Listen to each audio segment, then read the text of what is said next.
A very good evening to all of you, and may I request all of you to take your seats, please. We are about to begin today's event. અહીં ઉપસ્થિત દરેકે દરેક વ્યક્તિને નમ્ર નિવેદન છે, આપ સૌ આપનું સ્થાન ગ્રહણ કરશો. આજે જન્મભૂમિ વ્યાપાર સૌરાષ્ટ્ર ટ્રસ્ટ પ્રકાશન પ્રસ્તુત બજેટ સમીક્ષાની અહીં શરૂઆત થઈ રહી છે. અને આવો આ શરૂઆતમાં આપ સૌને વિનંતી છે કે આપ સૌ આપનું સ્થાન અહીં ગ્રહણ કરશો. A very good evening and a warm welcome. I, Rita Haria, welcome all of you. Of course, official સ્વાગત આપ સૌનું થવાનું જ છે, પણ શરૂઆત હું અહીંથી કરી રહી છું. અને બજેટની સમીક્ષામાં એઝ અ વુમન હું તો બહુ જ પ્રફુલ્લિત છું ને આનંદિત છું. બીજું મને બહુ નહીં સમજાય, પણ એટલું જરૂરથી સમજાશે કે સોનાના ભાવ ઘટી ગયા છે હાર્દિકભાઈ, એનો સૌથી વધારે આનંદ અમને બધાને છે.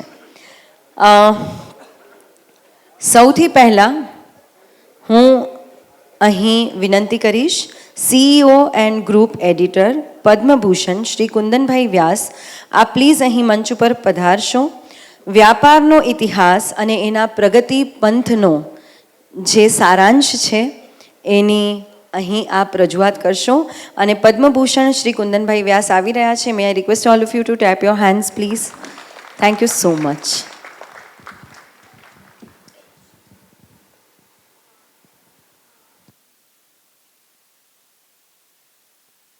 હલો. જનની જન્મભૂમિશ્ચ સ્વર્ગાદપી ગરીયસી. માતા અને માતૃભૂમિ સ્વર્ગથી પણ મહાન છે, આ અમારો ગુરુ મંત્ર છે. જન્મભૂમિમાં રોજ આ પાંચતા હશો. બજેટ વિશે તો નિષ્ણાતો બોલવાના છે, પણ મને એમ કહ્યું છે કે વ્યાપાર વિશે થોડો પરિચય આપવો જોઈએ આપને. વ્યાપારને ઘણા વરિષ્ઠ નાગરિકો વાચકો જાણતા હશે, પણ કેટલીક વાતો એવી છે કે જે મારે આજે શેર કરવી જોઈએ.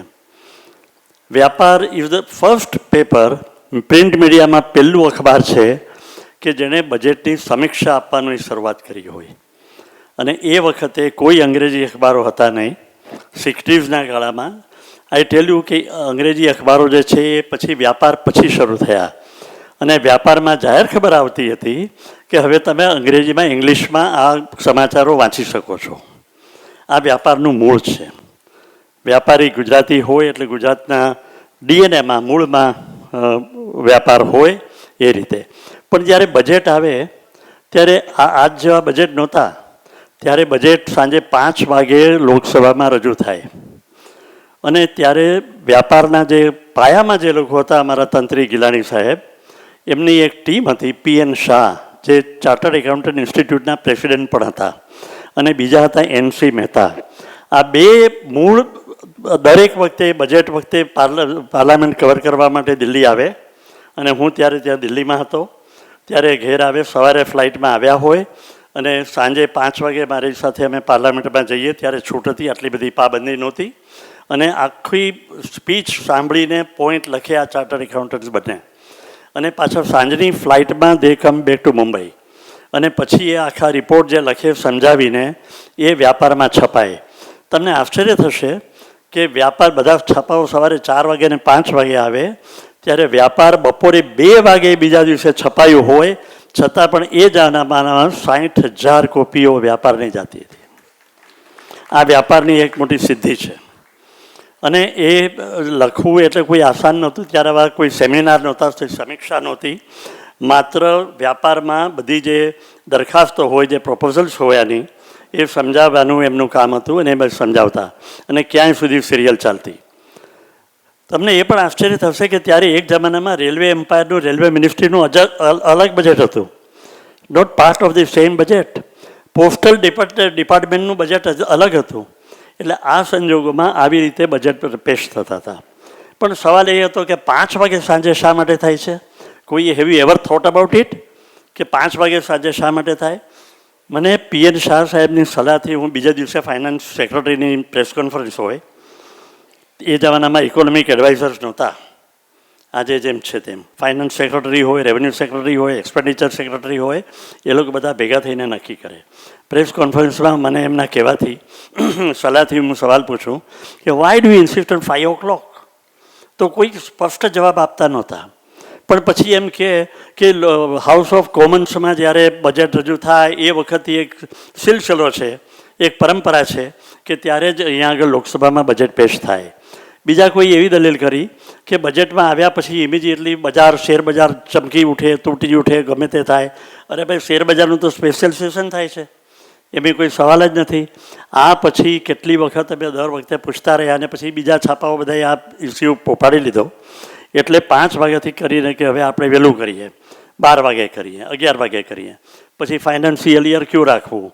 આપણે વાય એપ્રિલ નો રાખવું જોઈએ, વાય નોટ કાર્તિક મહિનો? આ હજી આ બધી ગળમથલ ચાલે છે.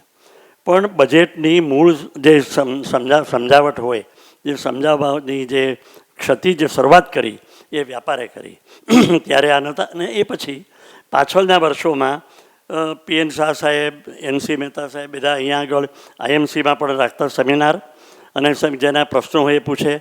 આટલું બધું એ જમાનામાં માહોલ નહોતો, એટલે જે સવાલો પૂછે એ સવાલોના જવાબ છાપામાં છપાય અને એ સંતોષ થાય.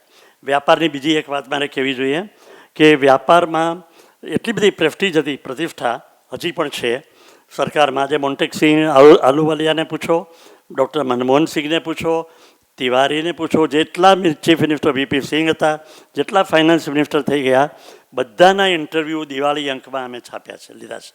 અને દે ન્યૂ વ્યાપાર બાય નેમ, કે વ્યાપાર મેં ક્યાં આવ્યા, અને એના ઉપરથી આધાર હતો. વ્યાપારમાં જે રેટ છપાતા હોય એ કોર્ટમાં તમારે જો કેસ ચાલતો હોય તો એ કોર્ટ અમારે સર્ટિફિકેટ લઈ જાય કે કોટનનો કે ફલાણાનો રેટ આ વખતે આ હતો, એના આધારે જજમેન્ટ થાય. આ બધી વાત થઈ. કેટલીક વાતો એવી હોય છે કે ગુજરાતી છાપામાં આવે એટલે પછી બહુ થોડા વખત પછી બહાર આવે. બેન્કોનું નેશનલાઇઝેશન જ્યારે 69 પછી થયું ત્યારે સૌથી પહેલાં દરેક બેંકના, બધી બેન્કોના રાષ્ટ્રીયકરણની સમાચાર એની એસેટ સાથે આપનાર માત્ર ને માત્ર વ્યાપાર અને જન્મભૂમિ પ્રવાસી આખા દેશમાં પ્રથમ હતા. અને આની નોંધ પછી ગવર્મેન્ટે એના ડીએવીપી, એના રિપોર્ટ્સ જે આવે એમાં પણ લીધેલી. મારું કહેવાનું તાત્પર્ય એ છે કે વ્યાપારે અને જન્મભૂમિ પત્રોએ પોતાની જે મૂળ જે તાકાત છે એ આપના ઉપર છે અને એ જાળવી રાખી છે. અને આજે મને બહુ ખુશી છે કે આજે બજેટના નિષ્ણાતો, ધુરંધરો, વિઝર્ડ્સ અહીંયા બેઠા છે અને આપને માર્ગદર્શન આપે છે. આ માર્ગદર્શનથી અહીંયા પૂર્ણવિરામ ફૂલ સ્ટોપ આવતું નથી. જે સવાલો અહીંયા પૂછાયા હોય, જેના જવાબ મળ્યા હોય, કે જો પૂરેપૂરા તમને જવાબ ન મળ્યા હોય તો મને ખાતરી છે કે આ નિષ્ણાતોને અમે એપ્રોચ કરી અને એમના જે જવાબો છે એ વ્યાપાર અને જન્મવીમાં છપાતા રહેશે. અને આ જે એક સંયોગ છે એ આવતા વર્ષોમાં પણ ચાલુ રહેશે. વર્ષ દરમિયાન પણ જો વ્યાપારીઓની સમસ્યા હોય, એ સમસ્યાના જે કોઈ આવી રીતે સેમિનાર થઈ શકે તો એ પણ અમે રાખી શકશું. અમારા હાર્દિકભાઈ મેંબાણીયાએ બહુ આગેવાની લીધી છે, ગૌતમભાઈનો બહુ સૂચન હતું ને સહકાર હતો. એટલે મને એક ખુશી છે કે જે સમીક્ષા છાપામાં માત્ર લેખો લખીને શરૂઆત થઈ હતી એ હવે અત્યારે પ્રત્યક્ષ રૂપે આપને મળીને શરૂ થાય છે. Thank you so much. ધન્યવાદ. Thank you. આપનો ખૂબ ખૂબ આભાર કુંદનભાઈ. આજે જન્મભૂમિ વ્યાપાર બજેટ સમીક્ષા 2024 supported by federation of association Maharashtra, the electric merchants association, stainless steel merchants association, the imitation jewellery manufacturers and dealers association, Bima, the electric merchants association, JYF Jain youth forum. અહીં ખાસ વિનંતી છે, please make sure that your mobile phones are on silent mode. અને એની માટે આપ સૌને વિનંતી છે because the event should go flawless without any disturbance. Thank you so much. અને હવે હું અહીં ખાસ વિનંતી કરું છું આજના બજેટ અંકની પ્રસ્તાવના માટે એડિટર ઓફ વ્યાપાર શ્રી વિરેન્દ્રભાઈ પારેખ આપ આ મંચ ઉપર પધારશો અને આજના બજેટ અંકની આપ પ્રસ્તાવના કરશો. શ્રી વિરેન્દ્રભાઈ પારેખ અહીં મંચ ઉપર આવી રહ્યા છે. એડિટર ઓફ વ્યાપાર, પધારો.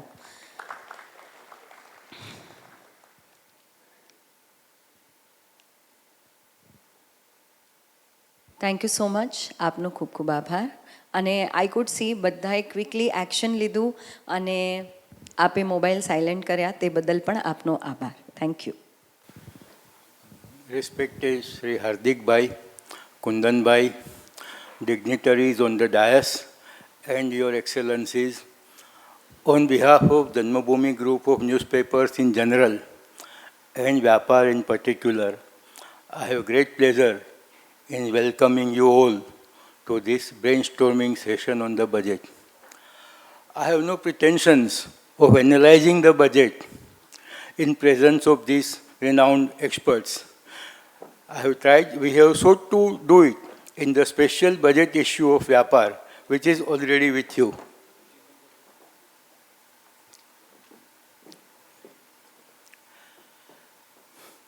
So, as I said, we have tried to analyze the budget in our own light in the special budget issue of Vyapar, which is already with you.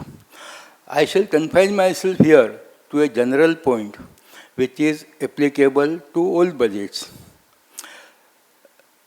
A union budget is both an economic and a political document.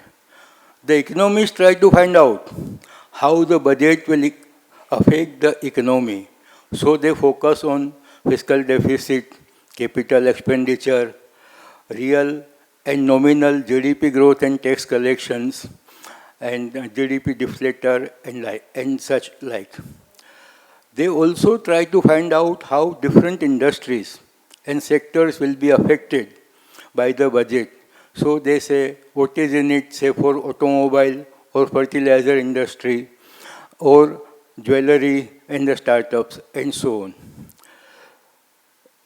The political leaders and political analysts, they try to find out who will get what and who will pay for it. Will Andhra and Bihar gain at the expense of Tamil Nadu and Bihar? What is in the budget for the salaried middle class or the women or the farmers or the jobless? When you put these two analyses together, you get a three-dimensional view of the budget. You know what has been done, why it has been done, and how it will work out in the practice. Our renowned experts here today, learned speakers, will give us such a three-dimensional view of the budget. I no longer wish to stand between you and them. Thank you all very much.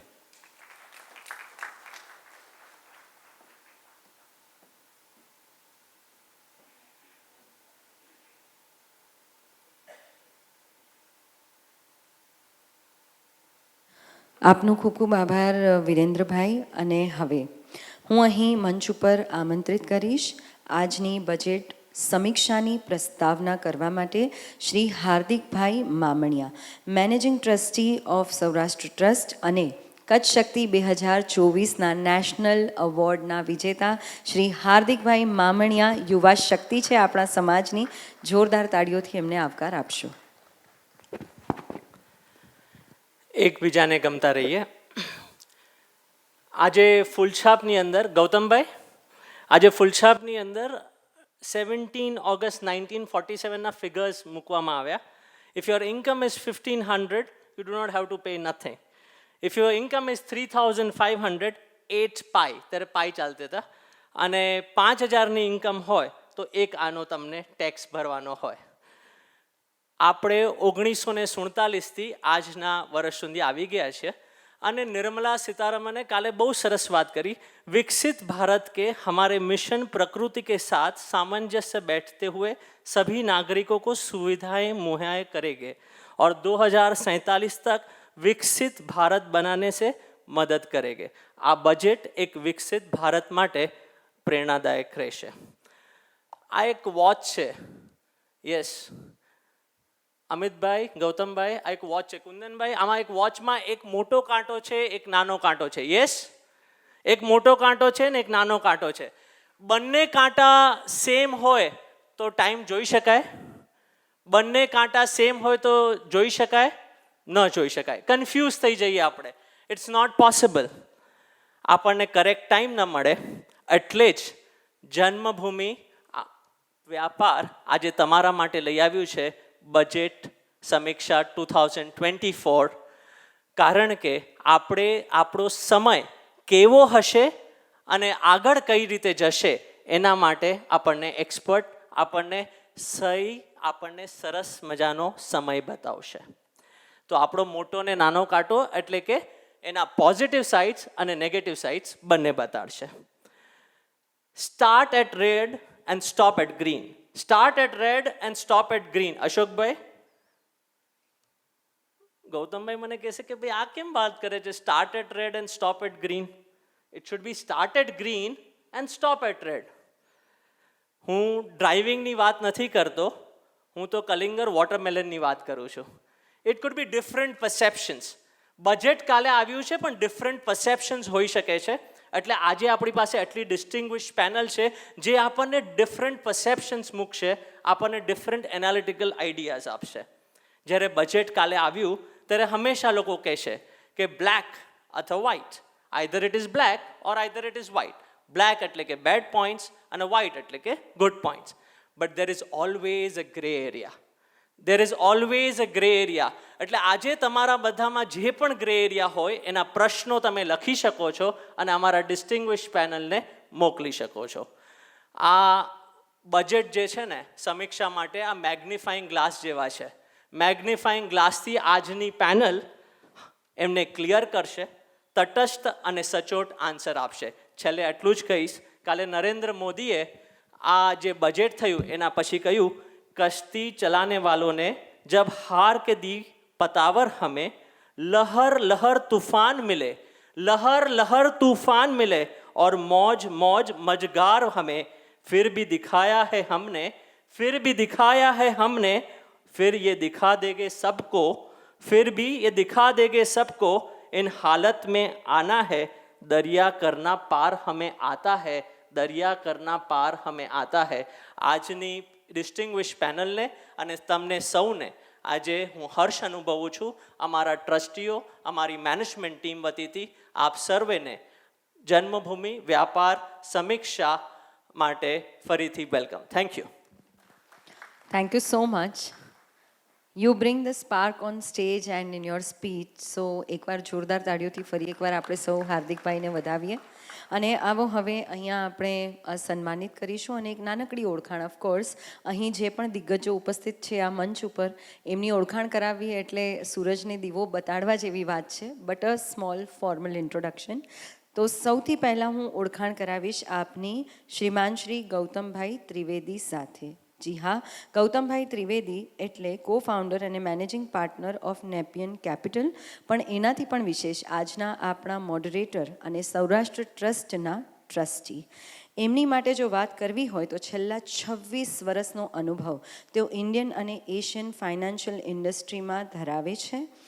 Nepean કેપિટલની સાથે સંકળાયા તે પહેલાં એમની કારકિર્દીમાં જોડાયા છે અનેકાનેક સિતારા જેમને કહી શકાય એવી કંપની સાથે તેઓ સંકળાયેલા હતા. જી હા, રેલિગર કેપિટલ માર્કેટ્સ, ગોલ્ડમેન સેક્સ ઇન્ડિયા તેમજ DSP Merrill Lynch, Reliance Industries લિમિટેડની કોર્પોરેટ ફાઇનાન્સ અને M&A ટીમ, CLSA એશિયા અને જાર્ડાઇન ફ્લેમિંગ હોંગકોંગ. અમારા એટલે આપણા ગૌતમભાઈએ યુનિવર્સિટી ઓફ સધર્ન કેલિફોર્નિયામાંથી MBAનો અભ્યાસ કરેલ છે અને bachelor of law and bachelor of commerce degree from Mumbai university he has achieved. એમના સન્માન માટે હું અત્યારે આવકાર આપીશ શ્રી જીતેન્દ્રભાઈ શાહને. પ્લીઝ આપ મંચ ઉપર પધારશો. તેમજ શ્રી અશોકભાઈ શાહ, શ્રી જીતેન્દ્રભાઈ શાહ એટલે president of federation of association Maharashtra અને શ્રી અશોકભાઈ શાહ એટલે વી ટ્રાન્સના ચેરમેન. હું વિનંતી કરું છું શ્રી જીતેન્દ્રભાઈ અને શ્રી અશોકભાઈ આપ આ મંચ ઉપર પધારશો. ગૌતમભાઈ ત્રિવેદીને આપણે સૌ જોરદાર તાળીઓથી અહીં વધાવીએ.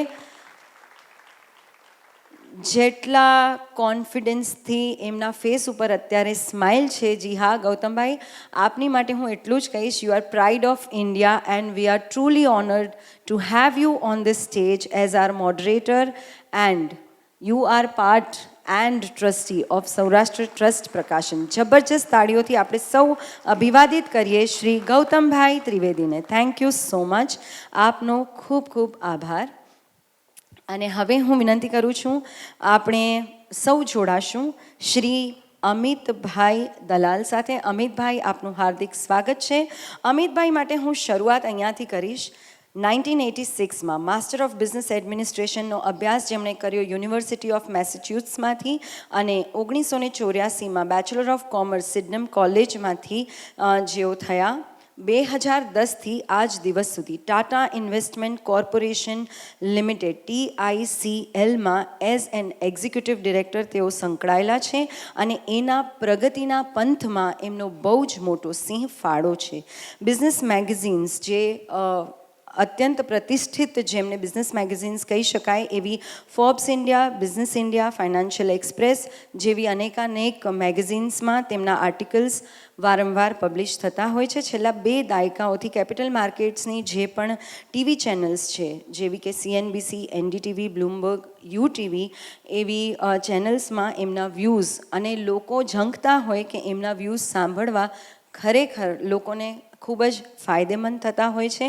As an independent director Phoenix mills limited, Sutlej textiles and industries limited, Manugraph limited, milestone capital advisors limited સાથે તેઓ સંકળાયેલા હતા અને ચેરિટીઝમાં પણ અનેક પ્રતિષ્ઠિત સંસ્થાઓ સાથે તેઓ સંકળાયેલા છે.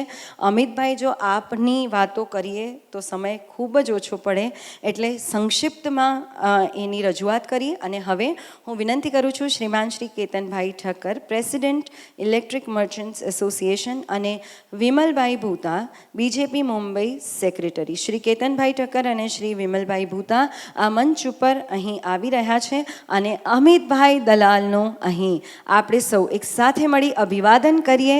Thank you so much for sparing your valuable time. જબરજસ્ત અને જોરદાર તાળીઓ. આ જન્મભૂમિનું મંચ છે, આ વ્યાપારનું મંચ છે.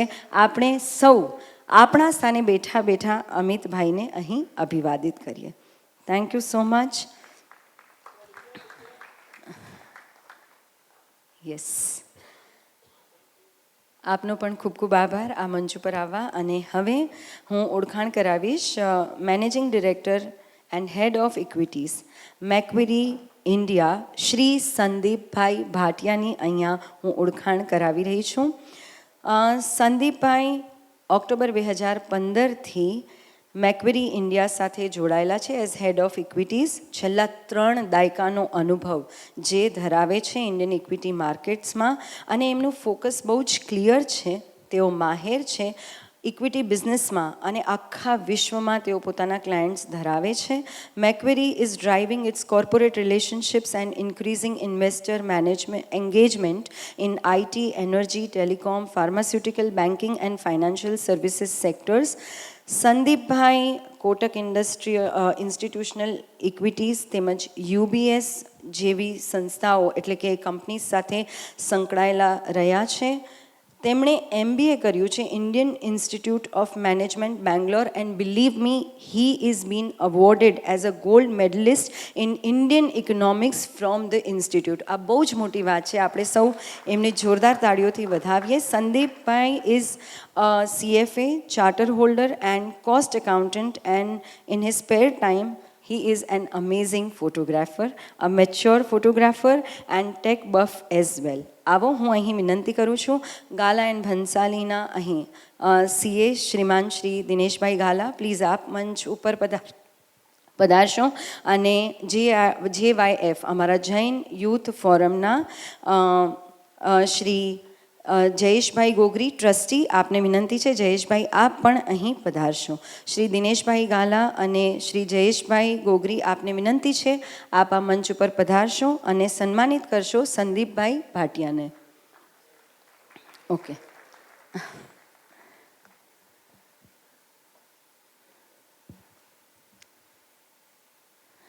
યા જબરજસ્ત તાળીઓથી આપણે વધાવીએ. દિનેશભાઈ અભિવાદિત કરી રહ્યા છે. સંદીપભાઈ Bhatia is here with us. Thank you so much for sparing your valuable time and we are looking forward for your insights. હવે હું વિનંતી કરીશ, હવે કુંદનભાઈ અહીં પધારશે સન્માનિત કરવા, પણ પહેલાં હું અમીષાબેનની ઓળખાણ કરાવી લઉં. And while reading your profile, I feel proud to be a woman and meeting you is a pleasure, ma'am, here on the stage. Chairperson and Managing Director, PL Capital Group, Amishaben Vora, chartered accountant by qualification અને છેલ્લા 35 વર્ષનો અનુભવ equity માર્કેટનો જે ધરાવે છે એ અમીષાબેન છે. અમીષાબેન owns and runs the PL Capital Group, one of the most respected financial services organizations in India. ખરેખર એમનું અચીવમેન્ટ એક માઇલસ્ટોન અચીવમેન્ટ કહી શકાય. પોતે એક પાવર હાઉસ તો છે જ, પણ એમના અચીવમેન્ટ્સમાં એમણે શરૂઆત કરી, એટલે એમના અચીવમેન્ટ્સમાં managing director of PL group તેઓ બન્યા અને 24% ઇક્વિટી સ્ટેક તેઓએ ધરાવ્યો અને આજે એ ચેરપર્સન છે, મેનેજિંગ ડિરેક્ટર છે and holds 96% stack in the PL group, which is a very very very big achievement. She is a philanthropist, ma'am. Again, your profile is so big, I can't read every word, but so proud of you. Jain ધર્મના જેટલા પણ ઉપાશ્રય હોય across the country, ત્યાં તેમનું અનુદાન માતબર અનુદાન રહે છે. She is a great philanthropist. હા, ખરેખર બહુ મોટી વાત છે. અને અવોર્ડ્સ એન્ડ રેકગ્નિઝેશન્સમાં પણ again the list is very big, but few of them recognised as the entrepreneur of the year at the prestigious Jain chartered accountants federations foundation day, business leader of the year award by CMO Asia, outstanding women leadership award capital markets at the women who lead national consortium. આવા અનેકાનેક awards જેમને પ્રાપ્ત થયા છે. હું વિનંતી કરું છું શ્રીમાન શ્રી કુંદનભાઈ વ્યાસ, પ્લીઝ આપ મંચ ઉપર પધારશો. અહીં આપણે આજે અમીષાબેનને અભિવાદિત કરીશું. Thank you so much Amishaben for coming and sparing your valuable time and again looking forward for your insights towards this budget. અહીં આપણા પદ્મભૂષણ શ્રી કુંદનભાઈ વ્યાસ ઉપસ્થિત છે અને અમીષાબેનનું અભિવાદન તેઓ કરી રહ્યા છે. આપણે સૌ જબરજસ્ત તાળીઓથી અહીં અમીષાબેનને વધાવી લઈએ.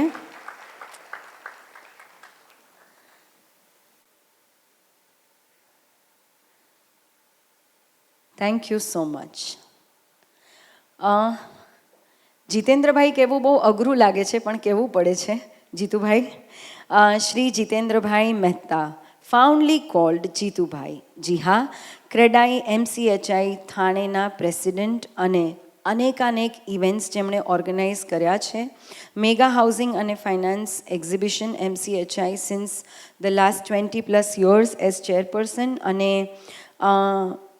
એમના ગાઈડન્સમાં કોવિડમાં એમણે જે કામ કર્યું છે, so under his guidance CREDAI MCHI Thane created 1000-bedded covid hospital in the 40 days time. 40 દિવસના ટૂંકા સમયમાં એમણે 1000 બેડની હોસ્પિટલનું નિર્માણ કર્યું.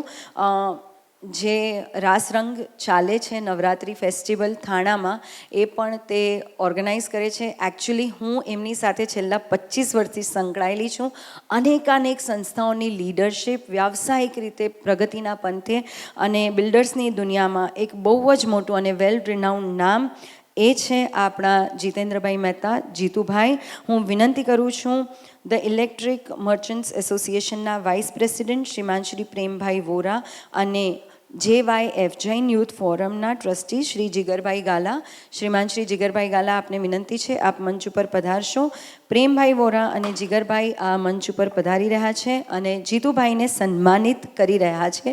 જબરજસ્ત તાળીઓથી આપ વધાવશો. જીતુભાઈ એક એવું વ્યક્તિત્વ છે, રાતના 12 વાગે, રાતના 2 વાગે કે સવારે 4 વાગે એકવાર ફોન કરી જોજો ને માત્ર કહેજો કે જીતુભાઈ અમને તમારી મદદ જોવે છે. ખાલી ફેસ ઉપર હા એટલે મોઢામાંથી ના ક્યારે ન નીકળે એવું વ્યક્તિત્વ એટલે જીતુભાઈ મહેતા. જબરજસ્ત તાળીઓથી આપણે એમને અહીં વધાવીએ. Now moving on to the discussion and analysis on budget. તમારા જે બી ક્વેશ્ચન્સ આવવાના છે એની માટે આપને આપના દરેકે દરેક ટેબલ ઉપર આઈ એમ શ્યોર નાની ચિટ્સ પેન્સ જે બી રાખવામાં આવી હશે. તો તમારા ક્વેશ્ચન્સ તમારે જે પણ મોકલવા હોય એ ઓર્ગેનાઇઝડ રીતે અમને ચિઠ્ઠીઓ દ્વારા ચિટ્સ દ્વારા જ મોકલજો. પ્લીઝ મેક શ્યોર કે તમે વર્બલી કોઈ પણ સવાલ ના પૂછો. And once again moving on to that part, I would like to again express my gratitude towards Janmabhoomi Vyapar budget સમીક્ષા 2024, જેમાં જેમનો સાથ મળ્યો છે એમાં federation of association Maharashtra, the electric merchants association, stainless steel merchants association, the imitation jewellery manufacturers and dealers association, Bima, the electric merchants association, JYF Jain youth forum. Thank you so much for supporting us. અને હવે શ્રીમાન શ્રી ગૌતમભાઈ, આપને વિનંતી છે અગલા દौर अब आप संभालेंगे અને આપણે સૌ આની શરૂઆત કરીએ. તો ફરી એકવાર ગૌતમભાઈ માટે જોરદાર તાળીઓ આપણી અહીં થઈ જાય. Thank you so much. તમે લોકો અહીંયા આવ્યા. I think thank you all four coming અને બ્રેવિંગ ધ મોન્સૂન. આજે સવારે હાર્દિકભાઈ અને મારી વાત થઈ હતી કે વરસાદ કેટલો ભારી હશે, તમે લોકો આવી શકશો કે નહીં, બટ આઈ થિંક મોટી પ્રમાણમાં તમે લોકો આવ્યા છો. Thank you. I think budget પહેલાં there is a very important document જે સરકાર રિલીઝ કરે છે, which is from the RBI call the economic survey. અને એને માટે I would like to speak to Amit about the economic survey because he has spent a fair bit of time reading it, understanding it. અને મારા જેવા જે માર્કેટમાં જરા ઝડપથી કામ કરે છે, અમે ઇકોનોમિક સર્વે સ્કીપ કરીને ડાયરેક્ટ બજેટમાં ફોકસ કરીએ છીએ, પણ Amit has done both. So I would like to bring on Amit to start the discussion. મારા હિસાબે આજે ઇકોનોમિક સર્વે ડોક્યુમેન્ટ આવે છે. પહેલાંના જમાનામાં તો એ ટાઈમ્સ ઓફ ઇન્ડિયામાં આખું પાનું 2 પાના ભરીને આવતું હતું, અમને લોકોને યાદ હોય તો. પણ આઈ થિંક 2014-15થી એક બહુ જ સરસ રીતે એ કમ્પેન્ડિયમ બનાવે છે reserve bank of India and the finance ministry. અને I think even last 2-3 years, they go into various aspects of the economy કે આપણને આવતા વર્ષમાં શું દેખાય છે. અને એમાંથી નાના નાના પોઈન્ટો અમે કાઢવાની ટ્રાય કરતા હોઈએ જેનાથી અમને લાગે કે ભાઈ આ ઇક્વિટી ઇન્વેસ્ટમેન્ટ કે ફિક્સ્ડ ઇન્કમ ઇન્વેસ્ટમેન્ટ્સ માટે એની શું ઇમ્પેક્ટ થઈ શકે. તો આ વર્ષના જે આખું ઇકોનોમિક સર્વે છે એમાં પોઝિટિવમાં તો 5-6 વસ્તુ છે, પણ થોડી 1-2 ચીજો કન્સર્ન્સ પણ આપણાને એઝ અ કન્ટ્રી વિચાર કરવી જોઈએ. તો હું પહેલાં પોઝિટિવમાં કહીશ કે આપણે શું હતું કે 2015, 17, 19 સુધી એક જ ચીજ કરતા હતા કે આ દેશમાં ગ્રોથ ખાલી કન્ઝમ્પશનથી આવતું. હવે ગયા 2 વર્ષથી ગવર્મેન્ટે ફોકસ ચેન્જ કર્યું છે, તો કેપિટલ ફોર્મેશન માં જે ધ્યાન ગવર્મેન્ટે મૂક્યું છે અને દર વર્ષે 10 લાખ કરોડ ઇન્વેસ્ટ કરે છે ગવર્મેન્ટ, એની લીધે હવે પ્રાઇવેટ સેક્ટરમાં પણ ઇન્વેસ્ટમેન્ટ શરૂ થઈ ગયું છે. એટલે આ તમારું ઇલેક્ટ્રિકલ એસોસિએશન છે કે સિમેન્ટ મેન્યુફેક્ચરર એસોસિએશન છે, એ લોકોને દેખાશે કે demand is coming up four industry in various aspects. અને મારા હિસાબે એને લીધે બહુ મોટો ફરક પડશે. એ જે આપણે આ ફિગરો વાંચીએ છીએ એમાં આપણે મલ્ટીપ્લાયર ઇફેક્ટ નથી સમજી શકતા, કારણ કે એ ખાલી જે માણસ એ ધંધામાં હોય એને જ ખબર પડતી હોય કે ભાઈ મારે હવે બીજા 5 માણસ એમ્પ્લોય કરવાના છે, બીજા 10 માણસ એમ્પ્લોય કરવાના છે, એને લીધે કેટલા લોકોને બેનિફિટ થતો હોય છે. મારા હિસાબે એક બહુ મોટી વસ્તુ છે. બીજી એક ચીજ જે એ લોકોએ આપણને કીધી છે કે ભાઈ આપણા દેશમાં એક બીજો મોટો પ્રોબ્લેમ એ હતો વર્ષોથી કે આપણે ઓલવેઝ એક ટ્રેડ ડેફિસિટ બહુ મોટી રહેતી હતી અને કરંટ અકાઉન્ટ ડેફિસિટ બહુ મોટી રહેતી હતી. એને લીધે આપણે ઓલવેઝ ફોરેન એક્સચેન્જ પ્રેશર રહેતા હતા. તો ગયા વર્ષમાં કરંટ અકાઉન્ટ ડેફિસિટ બહુ જ ઘટી ગઈ છે. It's come down to 0.5% of GDP and that is extremely well manageable. તેમાં જરાય પ્રોબ્લેમ નથી. એને લીધે ઇન્ટરેસ્ટ રેટ્સ આપણા દેશમાં will remain at a very manageable level. તો અમેરિકા અને ઇન્ડિયાના જે ડિફરન્સ રહેતો હતો ઇન્ટરેસ્ટ રેટ્સનો એ બહુ જ ઘટી ગયો. એટલે આવતા 6-7 મહિનામાં કે 1-1.5 વર્ષમાં અમેરિકામાં જો ઇન્ટરેસ્ટ રેટ ઘટશે તો આપણે ત્યાં પણ ઇન્ટરેસ્ટ રેટ ઇન્ફ્લેશન જો ઘટી રહે તો આપણે ત્યાં બી ઘટવાના સંજોગ બહુ છે. જે એક બીજી એક ઇકોનોમિક સર્વેમાં નથી પણ આ બજેટમાં છે વાત. ગવર્મેન્ટે સમજ્યું છે કે મિડ સાઇઝ કંપનીઝ આ દેશ માટે બહુ જ ઇમ્પોર્ટન્ટ છે. તો MSME સેક્ટર માટે ગવર્મેન્ટે બજેટમાં પણ અનાઉન્સ કર્યું છે કે એક ક્રેડિટ ગેરંટી સ્કીમ આવવાની છે. આજે આપણા દેશમાં 10 કરોડ માણસો એમ્પ્લોયડ થયા છે ખાલી MSMEમાં. ઓલમોસ્ટ 60% GDPમાં કોન્ટ્રીબ્યુશન આવે છે MSMEમાં. અને આ વખતના બજેટમાં મેં પહેલી વાર જોયું કે ગવર્મેન્ટે એના માટે પણ કોન્સન્ટ્રેટ કર્યું છે. અને એ મદદ MSMEsની બહુ જ જરૂર છે. અને આપણે નોર્મલી લિસ્ટેડ માર્કેટમાં હોઈએ બધી 10,000 કરોડ ને 40,000 કરોડ કે 5,000 કરોડની કંપનીઓ જોતા હોઈએ, પણ જે 50 ને 100 કરોડ કંપનીનું ટર્નઓવરવાળા માણસો છે એ લોકોની તકલીફ શું છે, એકવાર ગવર્મેન્ટ એને ફોકસ આપશે તો એ પણ મારા હિસાબે બહુ જ ઇમ્પોર્ટન્ટ છે. આ 3-4 વસ્તુઓ હતી. મેં કીધું I will share with you જે મને ઇમ્પોર્ટન્ટ લાગી ઇકોનોમિક સર્વે અને બજેટમાંથી. Thank you, Amit. I want to also now move to અમીષાબેન. અને બજેટ વિષય તમને ઓવરઓલ હાઉસ વ્યૂ તમારો from Prabhudas Liladhar, what is the big tech અવે, વોટ ઇઝ જે પોઝિટિવ વસ્તુ હતી અને જે નેગેટિવ બી હતી. મારી પાસે બી અમુક નેગેટિવ અને પોઝિટિવ છે, but I would like to start with you. Thank you. તો મોદી સાહેબના રાજમાં એક વસ્તુ તો નક્કી છે કે જેમ ઘણા ઘર બહુ કંટ્રોલ રાખીને ચલાવે એમ મોદી સાહેબ આપણી કન્ટ્રી એકદમ કંટ્રોલ રાખીને ચલાવે છે.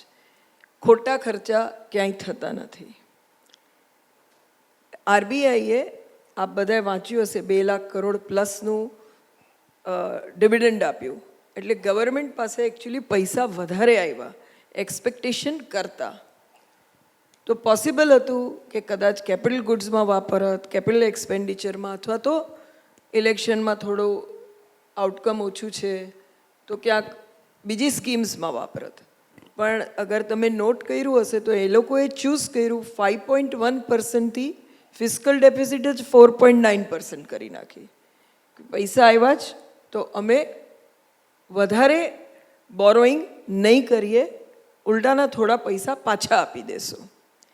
જ્યારે આવું ગવર્મેન્ટ કરે તો શું થાય કે જે બોન્ડ માર્કેટ પર 2-3 જણનું બોરોઈંગ હોય, ગવર્મેન્ટનું સૌથી પહેલું હોય ને લાર્જેસ્ટ છે, બિકોઝ આપણે ડેફિસિટ રન કરીએ છીએ કન્ટ્રી તરીકે. પછી પબ્લિક ને પ્રાઇવેટ સેક્ટરનું બોરોઈંગ હોય. પણ જો મેઇન બોરોવરનું બોરોઈંગ ઓછું થાય તો ડિમાન્ડ ઓછી થઈ તો ઇન્ટરેસ્ટ રેટ પર કંટ્રોલ આવી જાય.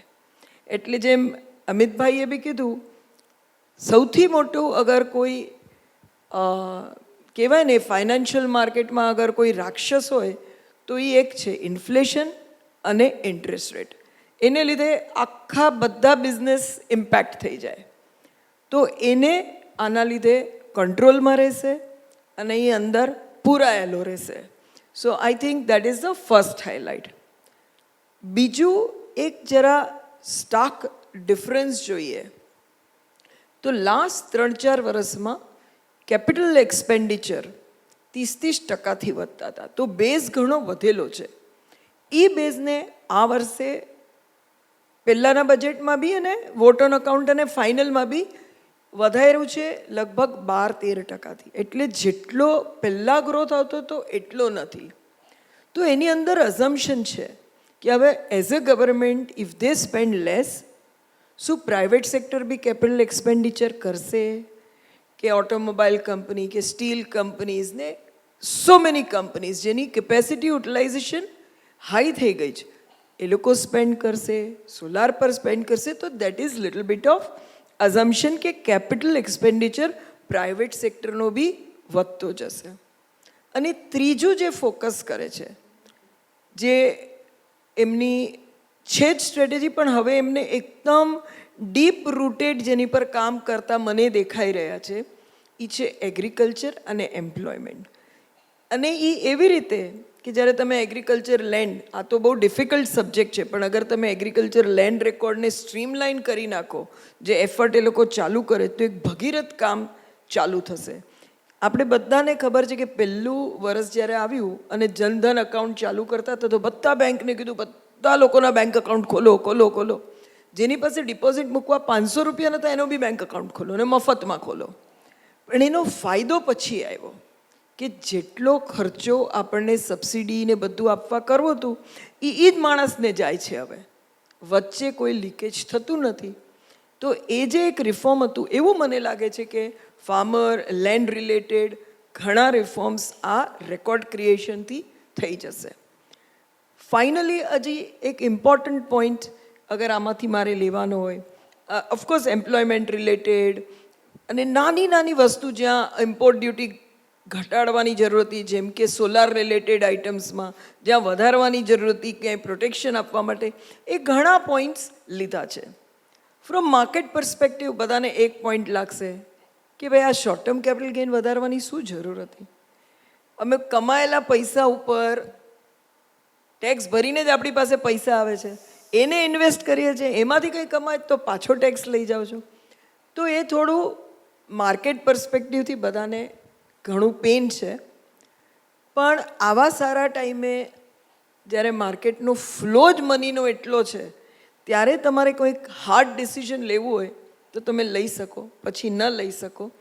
અને વધારે પડતા પૈસા પણ સ્પેક્યુલેશનમાં બજારમાં આવે એ બહુ વ્યાજબી નથી. આઈ થિંક એ થોડા કન્સર્ન્સથી આ rationalisation of tax across all asset class, long term ને શોર્ટ ટર્મ, તમને ખબર હોય તો ઘણી જગ્યાએ 20%ના 12.5% થયા છે લોંગ ટર્મ, હવે સ્ટાન્ડર્ડ 12.5% થઈ ગયું અને શોર્ટ ટર્મમાં બધે 20% કર્યું છે. તો એ થોડું સ્ટ્રીમ લાઇનિંગ થયું છે.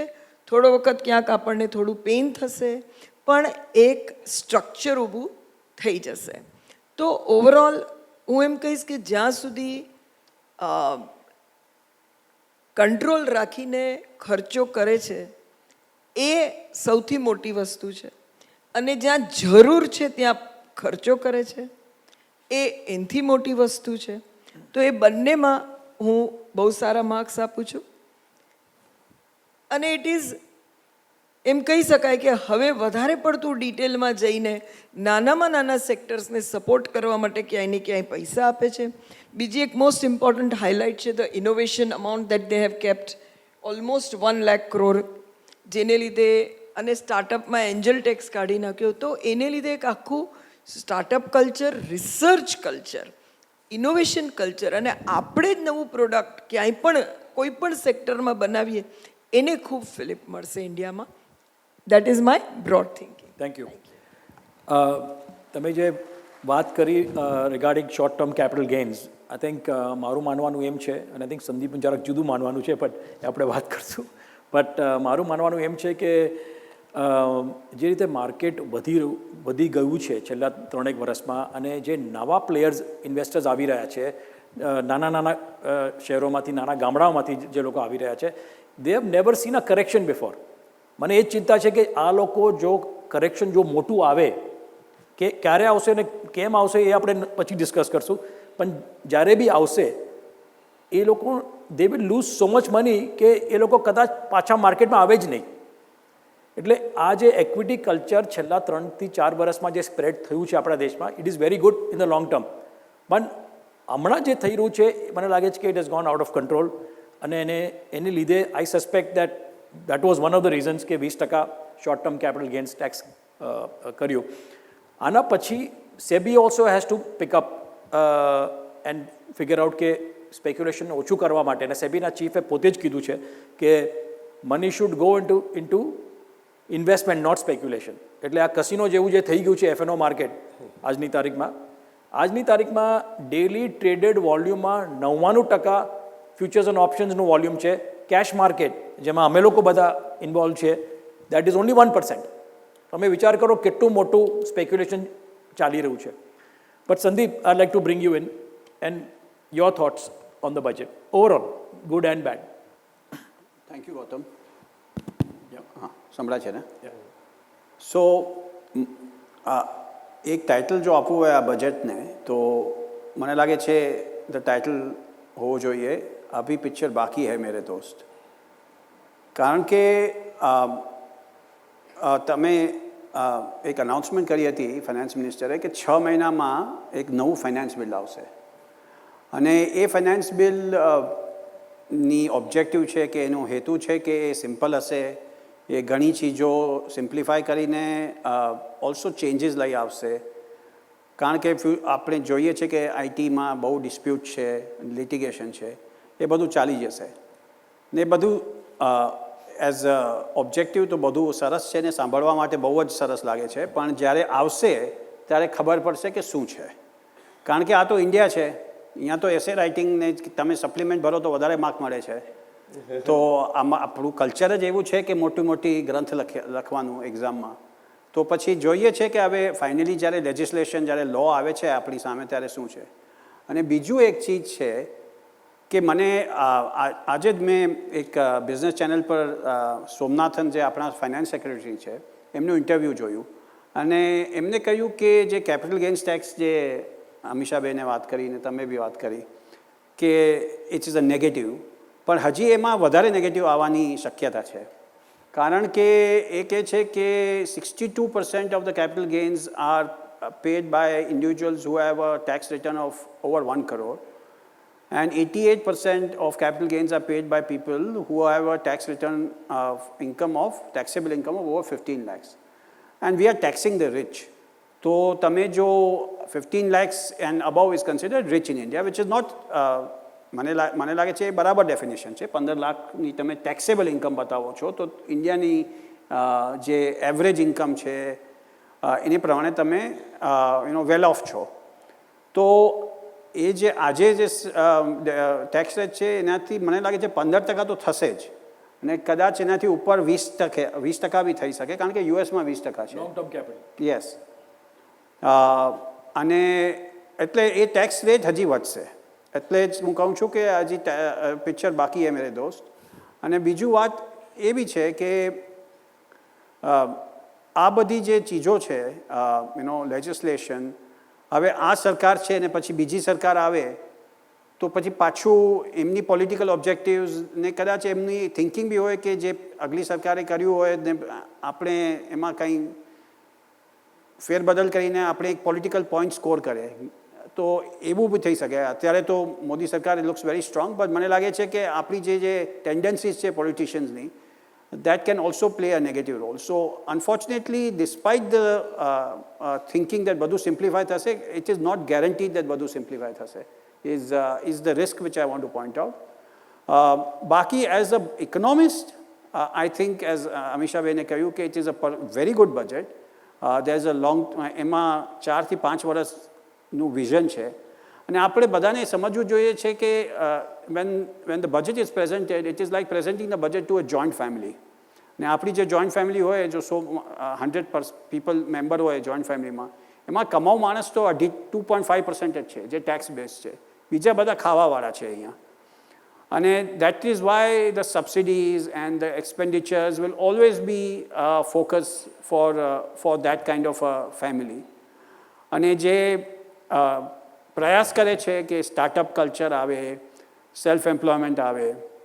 ઇનફેક્ટ હું જ્યારે મોટા ડિપ્લોમેટ્સની સાથે ફ્રી ટ્રેડ એગ્રીમેન્ટની ડિસ્કશન કરે છે ભારત સરકાર, ત્યારે બધાને કહે છે કે તમે અમારું લેબર બી અમે એક્સપોર્ટ કરવા માગીએ છીએ, કે તમે અમને free mobility, visa mobility for work આપો. કારણ કે બધાને ખબર છે કે ઇન્ડિયામાં રોજગાર લેવું કે કામ કરવું ઇઝ નોટ ઇઝી. સો તમે ઇન્ટરનેશનલ માર્કેટ્સમાં બી જઈને તમે કામ કરી શકો તો એટલી એમ્પ્લોયમેન્ટ આવે ને ટ્રાન્સફર આવે, તમે રેમિટન્સીસ કરો.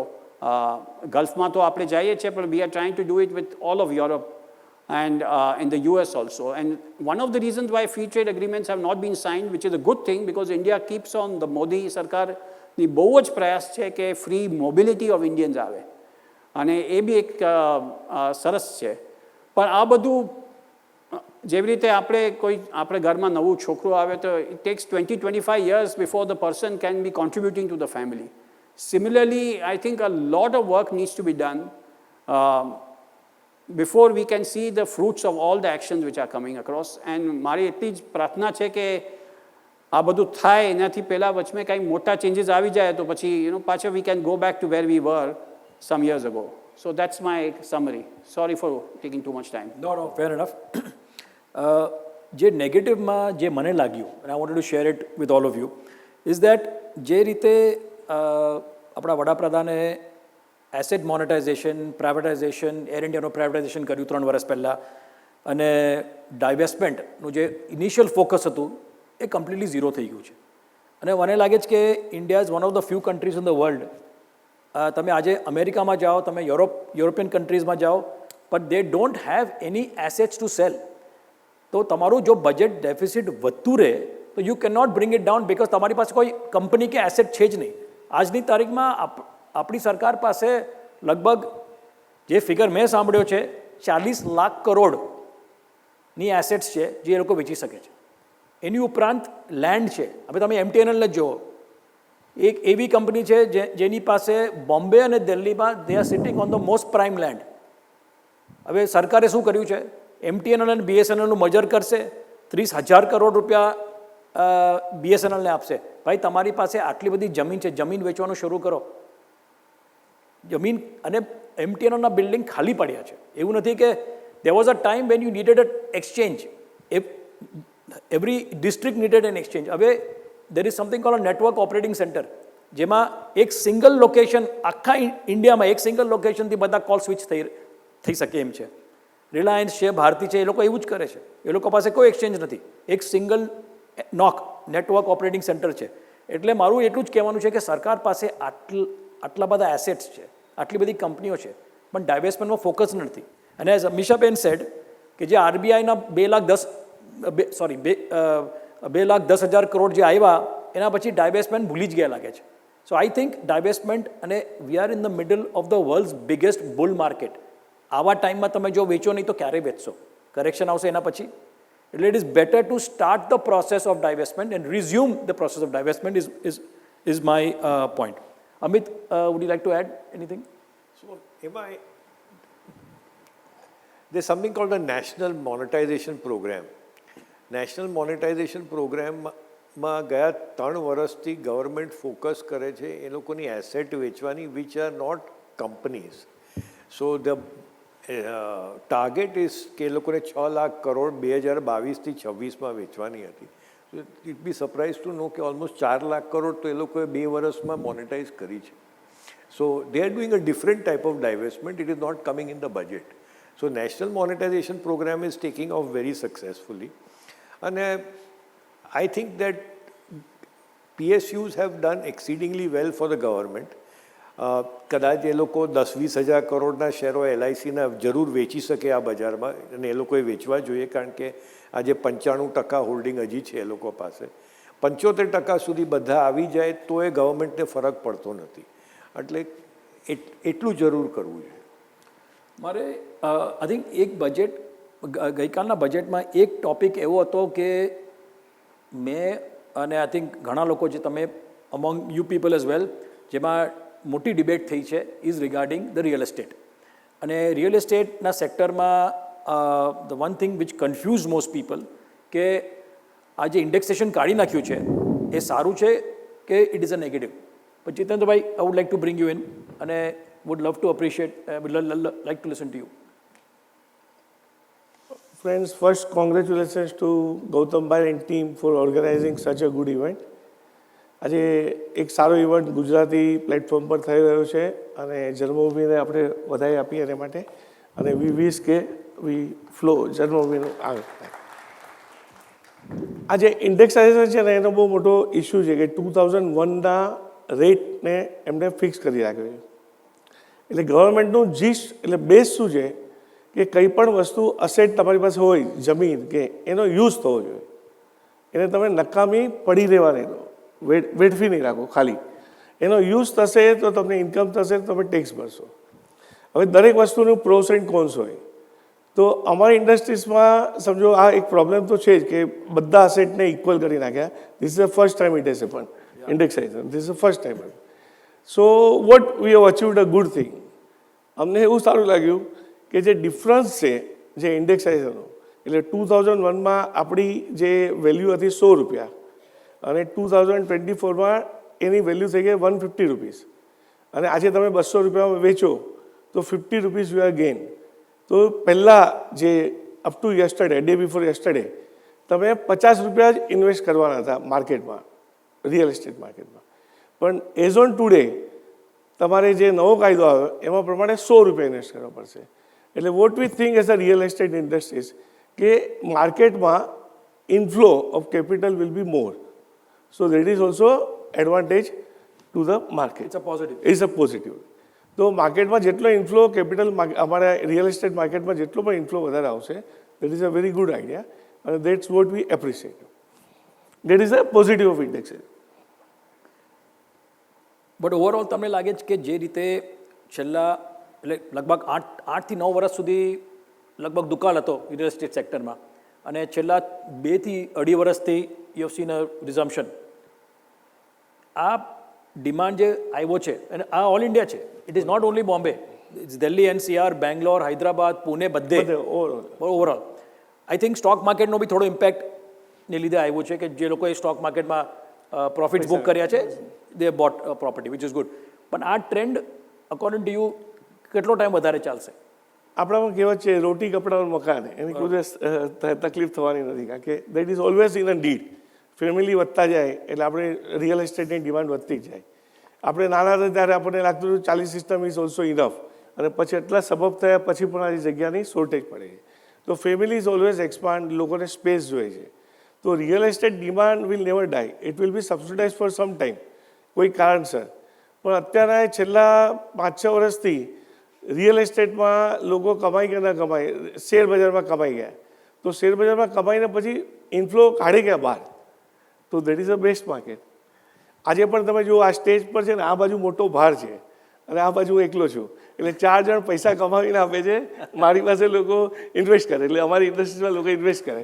સો દેટ ઇઝ ઓલ્સો થિંક કે આટલા તો પૈસા કમાશે તો લોકો, સોનું છે આજે 70-80 હજાર સુધી પહોંચી ગયું, રિયલ એસ્ટેટ પહોંચી ગયું, તો લોકો ઇન્વેસ્ટ ક્યાં કરશે?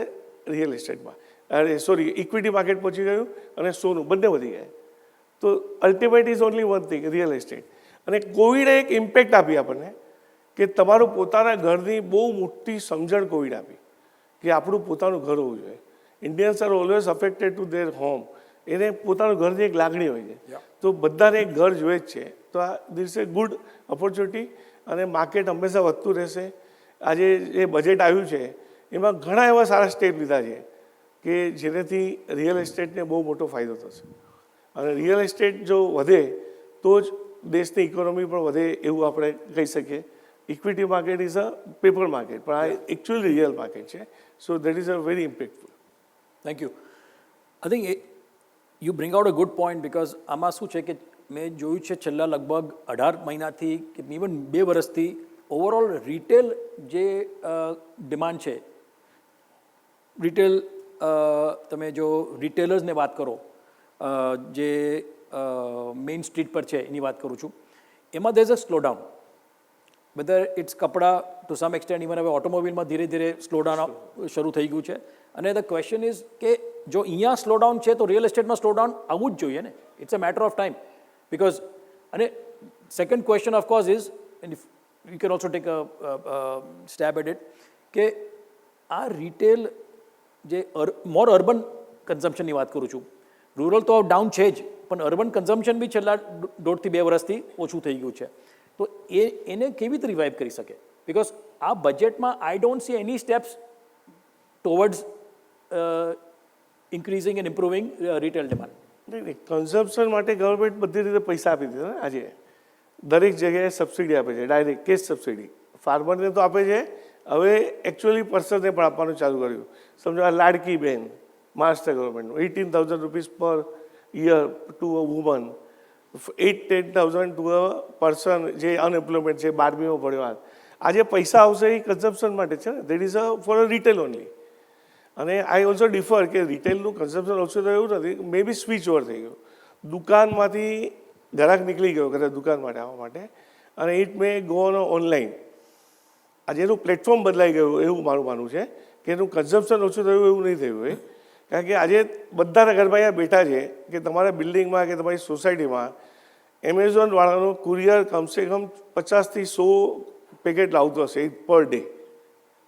કોઈના પણ સોસાયટીમાં કે આપણા ઘરમાં 10થી 15 જણ આપણા ડોટર ઇન લો કે ડોટર કે આપણો સન મંગાવે, તો એ કન્ઝમ્પશન તો છે જ. આઈ ડોન્ટ બિલીવ કે કન્ઝમ્પશન ઓછું થયું. હું અમુક રિટેલર્સને લાસ્ટ વીક વાત કરતો હતો કે એ લોકોએ કીધું કે એન્ડ ઓફ સિઝન સેલ જે નોર્મલી જુલાઈ એન્ડમાં થાય છે, આ વખતે 3 અઠવાડિયા પહેલાંથી શરૂ થઈ ગઈ છે. એના છતાંય એન્ડ ઓફ સિઝન સેલમાં બી સેલ્સ આર ક્વાઇટ ડલ. એટલે I wanted to check with Mishaben if you can comment on this કે વોટ સ્ટેપ્સ બજેટમાં તો I don't see any direct evidence for urban consumption to revive. એટલે તમને શું લાગે છે, what steps should have been taken or can still be taken?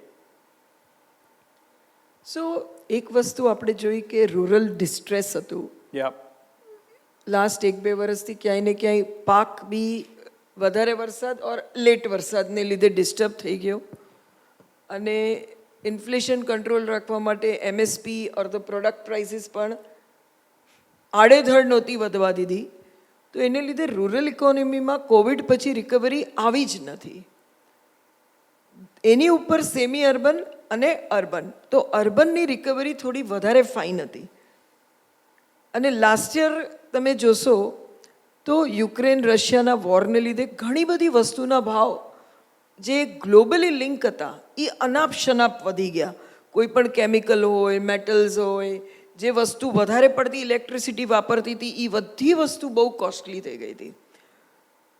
તો જે રિકવરી આવતી હતી એ ક્યાંય ને ક્યાંય ઇમ્પેક્ટ થઈ જતી હતી. અને અત્યારે આપણે એ સિચ્યુએશનમાં છીએ કે અર્બનની જે રિકવરી હતી એ સ્લો થઈ રહી છે, જ્યારે રૂરલમાં થોડુંક આપણને ઇમ્પ્રુવમેન્ટ લાગી રહ્યું. જે માઇનસ જતું હતું એની જગ્યાએ પોઝિટિવ દેખાય છે. તો જેમ તમે પૂછો છો કે એક વસ્તુ શું કરવી જોતી હતી જેનેથી થોડુંક કન્ઝમ્પશનને સપોર્ટ મળત, અને કન્ઝમ્પશનને સપોર્ટ મળવાથી એની મલ્ટીપ્લાયર ઇમ્પેક્ટ આવે. તો આજે બી 28% જીએસટી છે ઓટોમોબાઈલમાં. અગર તમે ઓટોમોબાઈલનો જીએસટી થોડો ઘટાડો તો એની જે ડિમાન્ડ વધે, પાછળ બધું જ એન્સિલિયરી પ્રોડક્ટની ડિમાન્ડ વધે, એની પાછળ આખું સ્ટીલ સાયકલ ઇમ્પ્રૂવ થઈ જાય. અને એ એક વેરી ગુડ પોસિબિલિટી આપણી પાસે હતી, કેમ કે આપણે એક્સેસ પૈસા આવ્યા હતા અને તમે ઇકોનોમીને થોડું એનેથી સપોર્ટ આપી શકત. મને પણ તે છતાં હું એવું કહીશ કે ધીસ ઇઝ અર્લી ડેઝ, કે વિથ બેટર ઇમ્પ્રુવિંગ મોન્સૂન શું રિયલી સ્લો ડાઉન કન્ટિન્યુ થાય છે કે ફેસ્ટિવ સિઝનમાં ઇમ્પ્રૂવ થઈ જાય છે. એક બહુ ઇમ્પોર્ટન્ટ વાત કન્ઝમ્પશન માટે કદાચ એ પણ છે કે આ વર્ષે લીસ્ટ મેરેજ ડેઝ છે, અને ઇન્ડિયા માટે marriage days is a very important point for excessive spending. તો એ પણ એક કદાચ ફેક્ટર છે જે ઇમ્પેક્ટ કરી રહ્યું છે હમણાં. તો નહીં થાય તો પણ હું એટલું મને સંભાવ લાગે છે કે વી વિલ બી, આપણે એટલી સ્ટેપ થોડા જલ્દી લેશું ઇકોનોમીને સંભાળવાના. હવે એને માર્કેટ સાથે કનેક્ટ કરું તો આ ક્વાર્ટરના જે રિઝલ્ટ્સ આવી રહ્યા છે એમાં પણ લાસ્ટ 2 વર્ષમાં શું થતું હતું કે કોઈ કંપનીનું રિઝલ્ટ આવે તો એની પછી શું કહે કે અમે અપગ્રેડ કરીએ. મતલબ કે અમને લાગતું હતું કે આ 50 રૂપિયાનો EPS કરશે, પણ ના, હવે તો 52 રૂપિયા કરશે. પણ આ ક્વાર્ટરના રિઝલ્ટમાં શું થઈ રહ્યું છે કે અમને લાગતું હતું 52 કરશે, કદાચ 52 કરશે, પણ 51ના ચાન્સ વધારે છે. તો અપગ્રેડ નથી આવતા. તો ધીસ ઇઝ ફર્સ્ટ સિગ્નલ કે ક્યાંક જે અંડરલાઇંગ ટ્રેન્ડ કન્ઝમ્પશનનો જે બધા ડર લાગે છે ક્યાંક ને ક્યાંક આપણને એ રિઝલ્ટમાં પણ ક્યાંય ને ક્યાંય દેખાઈ રહ્યો છે. તો યસ યુ આર રાઇટ, આ એક ઓપોર્ચ્યુનિટી હતી ટુ સપોર્ટ કન્ઝમ્પશન જે આપણે કદાચ નથી યુઝ કરી. ઇનફેક્ટ ઓટોમાં જીએસટીમાં 5 સ્લેબ છે અને હાઈએસ્ટ સ્લેબ ઇઝ 48%. હા, એટલે દેટ ઇઝ ઘણી જગ્યા હતી. અને આપણા સંજયભાઈ અહીંયા જ છે. કેટલા છે? 50% highest slab. Very good. Anyway, તો that of course is one, but I think GST council જો because GST કાપવાનું બજેટની અંદર નથી, it is now with GST council.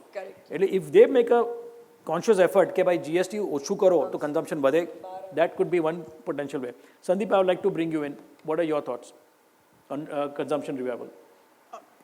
I think જ્યારે આપણી જે સોસાયટી છે, I think it's also changing. ઘણી બધી ચીજો ચેન્જ થઈ રહી છે. એક તો મેં જોયું છે કે the younger generation priorities of spending are also different from what were.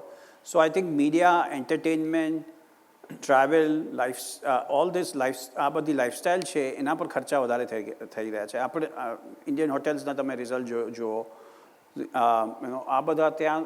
So travel અને food, restaurants, so that spending is happening. અને એક બીજી અને ઓફકોર્સ મોબાઈલ ફોન્સ પર સ્પેન્ડિંગ થઈ રહ્યું છે. સો આઈ થિંક સ્પેન્ડિંગના જે હેબિટ્સ છે એ ચેન્જ થઈ ગયા છે. જે પહેલાં કપડાં પર હતા કે બીજા કોઈ મામૂલી આઇટમ પર સ્પેન્ડિંગ થતું હતું, એનાથી આ બધી બિગ ટિકિટ આઇટમ કહેવાય કે 50,000નો ફોન કે 20,000નું ફોન કે લાખ રૂપિયાનું ફોન. તો that is also changing. The other thing which is મને લાગે છે કોવિડ પછી થયું છે કે ઇન્કમ ઇનઇક્વાલિટી વધી ગઈ છે સોસાયટીમાં. જેની પાસે સ્કિલ છે, જેની પાસે એજ્યુકેશન છે, જેની પાસે ઓપોર્ચ્યુનિટી છે, એ પૈસા વધારે કમાય છે. અને જેની પાસે આટલી બધી ઓપોર્ચ્યુનિટી કે તક નથી, એની આ ઓપોર્ચ્યુનિટીઝ લિમિટેડ છે. અને આ ખાલી ઇન્ડિયામાં નથી, આ તો અમેરિકામાં બી આપણે જોઈ રહ્યા છે. કારણ કે જે ટ્રમ્પના જે વોટર્સ છે એ બધા white men which are not college educated. And these are the people which are protesting a lot because જે આખી મેન્યુફેક્ચરિંગ હતી એ ચાઇનામાં ચાલી ગઈ, અમેરિકાની. એવી રીતે આઈ થિંક ધેરફોર આ જે PLI કર્યું છે અને મેન્યુફેક્ચરિંગને પુશ કરી રહ્યા છે એ લોંગ ટર્મમાં ડેફિનેટલી મદદ કરશે. But in the near term કન્ઝમ્પશનનું સ્ટ્રેસ તો રહેવાનું જ છે for 2 reasons. One is income inequality and બીજી spending habits have changed. બરાબર છે. In fact on a different topic I want to move with respect to the fund flows. અને હું ઇનફેક્ટ ગઈકાલે CNBC પર હતું ને one of the questions they ask me was કે આ માર્કેટ અહીંથી ક્યાં જશે. મેં કીધું કે જે રીતે as Amishaben also pointed out, જે રીતે પૈસાનો ધોધ છે, જે રીતે the money is coming in to the equity markets, they seems to be no end. અને it is good, as I said, કે financialization of Indian capital markets, it's a good step in the right direction, but it is coming so fast that valuations, India has become today the most expensive large economy, large market in the world. We are 21 times calendar 2025 PE. આપણા પ્રમાણમાં અમેરિકાનું market S&P 500ની જો વાત કરું, they are at 19 times. એટલે આપણે એનાથી બી મોંઘા છે, અમેરિકાથી બી મોંઘા છે. અને ઓફકોર્સ એને લીધે જે FIનો ઇન્ટરેસ્ટ છેલ્લા 3 મહિનામાં FIs પાછા આવી ગયા છે ઇન્ડિયામાં, પણ એની પહેલાં એ લોકોનો ઇન્ટરેસ્ટ બહુ લુકવામ હતો because India is too expensive. And I think the reality is that જે રીતે ડોમેસ્ટિક પૈસા અને ડોમેસ્ટિક ફ્લોઝ આવી રહ્યા છે, તમે જો યર ટુ ડેટ જાન્યુઆરીથી ગઈકાલ સુધીના જે નંબર્સ, જેમાં આંકડા મારી પાસે છે, ટોટલ $30 billion નેટ ઇન્ફ્લો આવ્યો છે ઇન્ટુ ડોમેસ્ટિક મ્યુચ્યુઅલ ફંડ્સ. FIનો નંબર છે $5.5 billion યર ટુ ડેટની વાત કરું છું. હવે આ flow I think is really what is driving the market. Fundamentals, upgrade, downgrade, બધું આઈ થિંક આજે નવો પૈસો આવી રહ્યો છે, એ લોકોને સમજ બી નથી કે અપગ્રેડ ડાઉનગ્રેડ છે શું, EPS છે શું, રિટર્ન ઓન ઇક્વિટી, આવા બધા જે વેલ્યુએશન, બેઝિક વેલ્યુએશન મેટ્રિક્સ જે આપણે સમજવા જોઈએ, લોકો સમજતા નથી. આજની તારીખમાં તમે માનશો નહીં, બોમ્બેમાં બી હું જો પાર્ટીમાં જાઉં તો મને લોકો પૂછે છે કે ભાઈ કઈ સારી ટીપ. મેં કીધું ભાઈ જો આ સ્ટોક છે, ભાવ શું છે, ₹550. નહીં એવું નહીં, ₹25નો સ્ટોક હોય કે ₹15નો સ્ટોક જોઈએ જે 6 મહિનામાં 30 થઈ જાય. હજી બી બોમ્બેમાં રહેતા લોકોનું માઇન્ડસેટ આવું છે. તો નાના શહેરોમાં શું હશે એ મને ખબર નથી. But my point is that જે રીતે પૈસા આવી રહ્યા છે, જે ફંડ ફ્લોઝ આવી રહ્યા છે, that is the prime reason the market is going up. I think that is something we have to be clear. I have a question for the panel. Amit, if you can take this. Okay, right now it appears that there is no alternate to equity market. How long this can last? So how long એટલે એનો તો કંઈ answer આપણી પાસે હોય જ નહીં. પણ દર તેજીમાં પૈસા જ તેજી ક્રિએટ કરતી હોય છે. પછી એ પૈસો ખોટો હોય કે સાચો ઇઝ નોટ ક્વેશ્ચન. પણ 93-94માં પહેલી વાર ફોરેનરો આવ્યા તો સપ્ટેમ્બરથી 2200 સેન્સેક્સ હતી, તો માર્ચ 94 સુધીમાં 4600 થઈ ગઈ. અરે નિફ્ટી બી નહોતું. નહીં, તે વખતે તો હા, એ તો બિફોર NSE હતું. Yeah. અને 98માં Y2K થવાનું હતું તો ઇન્ડેક્સ 3300થી 6600 થઈ ગઈ. અને તમે માર્ચ 2000માં કોઈને પૂછ્યું હોત કે આ 6600ની 10000 થશે તો બધા જ હા પાડતે. અને ઇન્ફોસિસ આઈ થિંક 10,000 થઈ ગયો હતો અને લોકો કહેતા હતા હવે આ 20,000 તો હમણાં જ થવાનો છે. હવે એના પછી કરેક્શન આવ્યું ને 3 વર્ષ સુધી બધા બજારને ભૂલી ગયા. અને શાને માટે આવ્યું એના કારણો જુદા હતા. એટલે બજારમાં સાયકલ ચાલતી જ હોય છે અને એ સાયકલ બંધ નથી થવાની ને સાયકલ એક બાજુ નથી જવાની. એ વાત ઇઝ અ રિયાલિટી. હવે તમને કદાચ યાદ નહીં હોય પણ માર્ચ 23માં સેન્સેક્સ શું, નિફ્ટી શું હતી, કોઈને યાદ છે? માર્ચ 23, 1.5 વર્ષ પહેલાં, કોઈને યાદ નહીં હોય, 17,500 હતી. હવે આ દેશ છે, આ કંપનીઓ મોટામાં મોટી નિફ્ટીમાં છે, એ 50% 1-1.5 વર્ષમાં વધ્યું હોય તો આફ્ટર દેટ તમારે થાક ખાવો જોઈએ. હવે તમે નહીં થાક ખાઓ તો એનો કોઈ ઉપાય નથી. અમીષાબેન, વોટ આર યોર થોટ્સ? નહીં, મને પોતાને પણ એવું લાગે છે કે થાક તો ખાશે અને પૈસા આટલા આવે છે પણ સાથે એટલા IPOs આવશે. એ વસ્તુ અલગ છે કે અત્યારે IPOમાં પહેલાં તો શું હતું કે અમે લોકો જોતા કે ભાઈ IPO શું ભાવે આવે છે, એના પૈસાથી કંપનીને કેવી રીતે ગ્રોથ કરવો છે. અમુક જણા તમને ખબર હશે કે હવે બધું ઓફર ફોર સેલ, એટલે કે IPOમાં મને ભાઈ શેર આપો, એ પૈસા લઈને તું ઘરે જા, પ્રમોટર ઘરે જ લઈ જાય છે પૈસા, કંપનીના ગ્રોથ માટે નથી વાપરતા. તો માર્કેટ એટલે બહુ જ જનરસ છે અત્યારે. પણ આમાં મારા 2 વ્યૂ છે. એક વસ્તુ એ છે કે જે લાર્જ કેપ નિફ્ટી છે, જેમને અમને કીધું કે 21 ટાઈમ છે, તો બબલ રેન્જમાં હોય ને તો એને 25-30 ટાઈમ પર જવું પડે. તો આપણે એવી બબલ રેન્જમાં લાર્જ કેપમાં નથી. અને એનું કારણ શું કે લાસ્ટ 5 વર્ષમાં આપણા અર્નિંગ્સ પણ લગભગ 17-18% વધ્યા છે અને નિફ્ટી પણ 17-18% વધી છે. તો એ ઓકે છે. પણ રિયલ થ્રેટ જે કહેવાય એ ક્યાં છે કે આજે સિમેન્સ છે, તો આટલી મોટી ગ્લોબલ કંપની છે, એ લોકો પાસે પોતાના ઓરિજિનલ ટેકનોલોજીના પ્રોડક્ટ્સ છે. તો જ્યારે ઇન્ડિયા જેવી વાસ્ટ કન્ટ્રી ગ્રો કરે તો એ લોકોનું ગ્રોથ બહુ સારું આવે અને એ ગ્રોથને મેનેજ કરી શકે. તો આપણે એને શું કરીએ, 70 ટાઈમ 80 ટાઈમ PE આપીએ, ચલો આપીએ. પણ પછી એક નવી કંપની હોય જે પોતે બી એક વાલ્વ્સ બનાવતી હોય, જેનો SME IPO આવે અથવા તો મિડ કેપમાં કે સ્મોલ કેપમાં હોય તો એને બી 70 ટાઈમ PE આપો.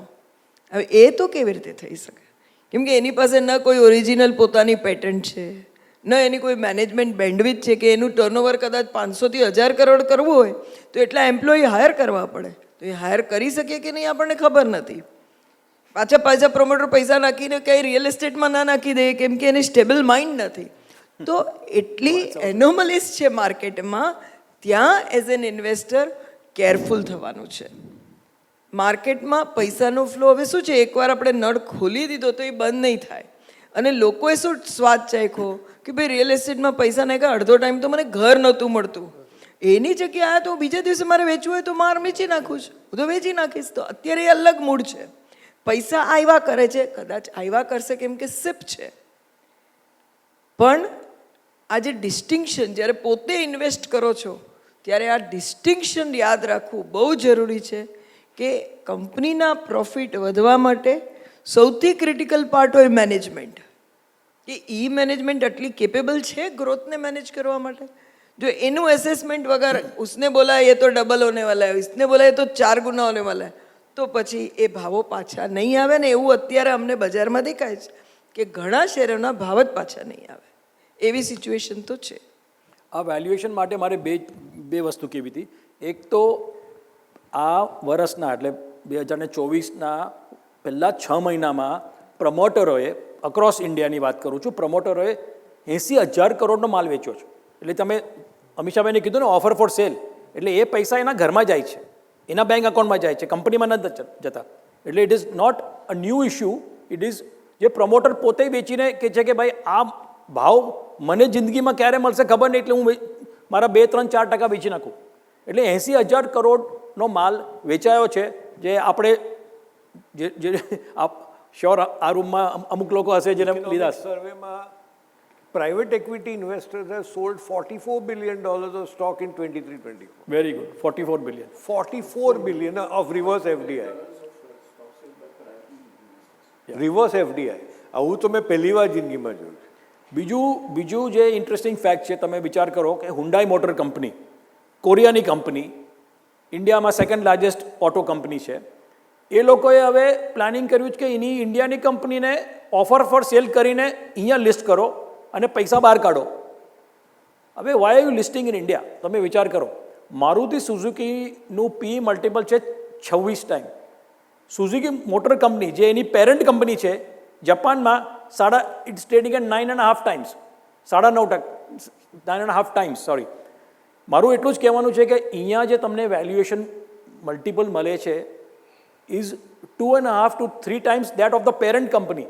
તો એ લોકોને એ જ વિચાર હશે કે ભાઈ અમે મૂર્ખ છે કે why should we not list the local company here, that too as an offer for sale, the money is going to the parent Hyundai motor company માં એક પૈસો નથી જવાનો. It will be India's biggest IPO till now until something else comes. Sandeep, any thoughts? No, I completely agree with both of you and everyone on the panel. But I want to point one thing which I think has not got touched in this discussion. Why India is getting the flows and whether that can sustain. एक बात तो You mean domestic ke foreign? Both. And both I'm going to talk about and I want to touch about it because it's a very important and slightly not directly market ની કોઈ topic નથી, પણ actually જે geopolitics થઈ રહ્યું છે દુનિયામાં એની સાથે સંકળાયેલું છે. મંદીનું એક મોટું કારણ જો થવાની હોય ઇન્ડિયામાં તો જો China comes back in a big way. અને આ Jan-Feb માર્ચમાં આપણે જોયું કે ચાઇનામાં પૈસા ગયા હતા અને ત્યારે ઇન્ડિયાને ફરક પડ્યો હતો અને then it changed massively again because China has again disappointed. ને આજે છેલ્લી એની પ્લેનમની મિટિંગ થઈ હતી ચાઇનાની કમ્યુનિસ્ટ પાર્ટીની, એમાં બી કંઈ એવું કોઈ પોઝિટિવ આવ્યું નથી. So if you want one event which can change the fortunes of Indian market, then if China starts rallying again, that is one big thing. The other thing which we have to understand also is that the US is going for elections in November. And the campaign slogan of President Trump is Make America Great Again, which is called MAGA. And Make America Great Again has many levels in it. One of it is that American money should be invested in America. And American jobs should stay in America. And we will, and even your jobs you will take back to America. All jobs should go back to America and all money should go back to America. And એનું જે કેમ્પેનનો એક one of the promises he has made, he will put 10% custom duty on all imports into America and 60% custom duty on imports from China. So China has to be completely demolished.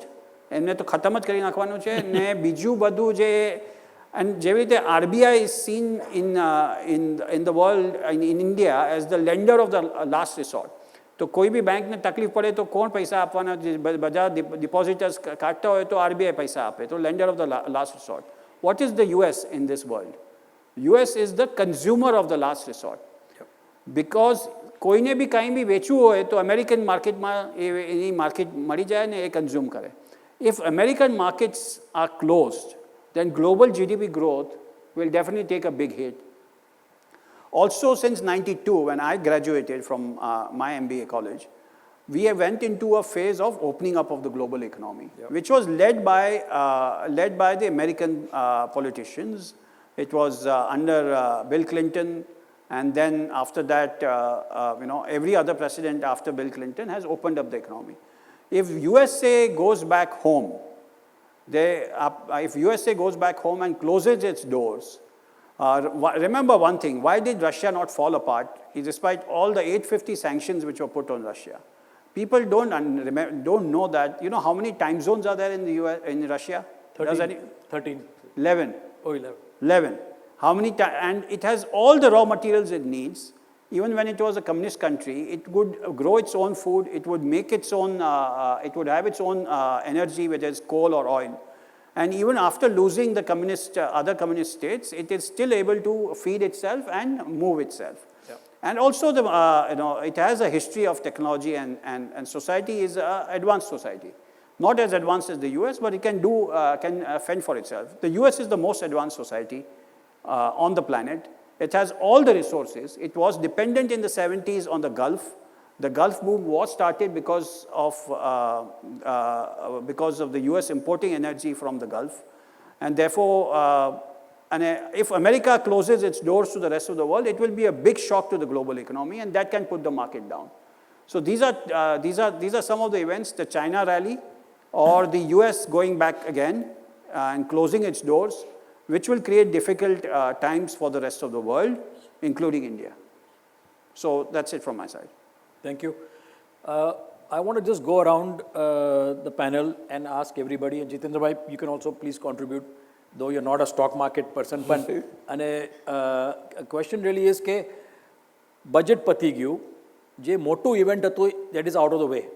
પણ અહીંથી where would you incrementally, sector wise, I don't want to talk about stocks, but sector wise, કયા સેક્ટરોમાં would you like to invest? I know you may have a bias for real estate, પણ એની ઉપરાંત જો તમને, I would like to ask you if you have any ideas as well.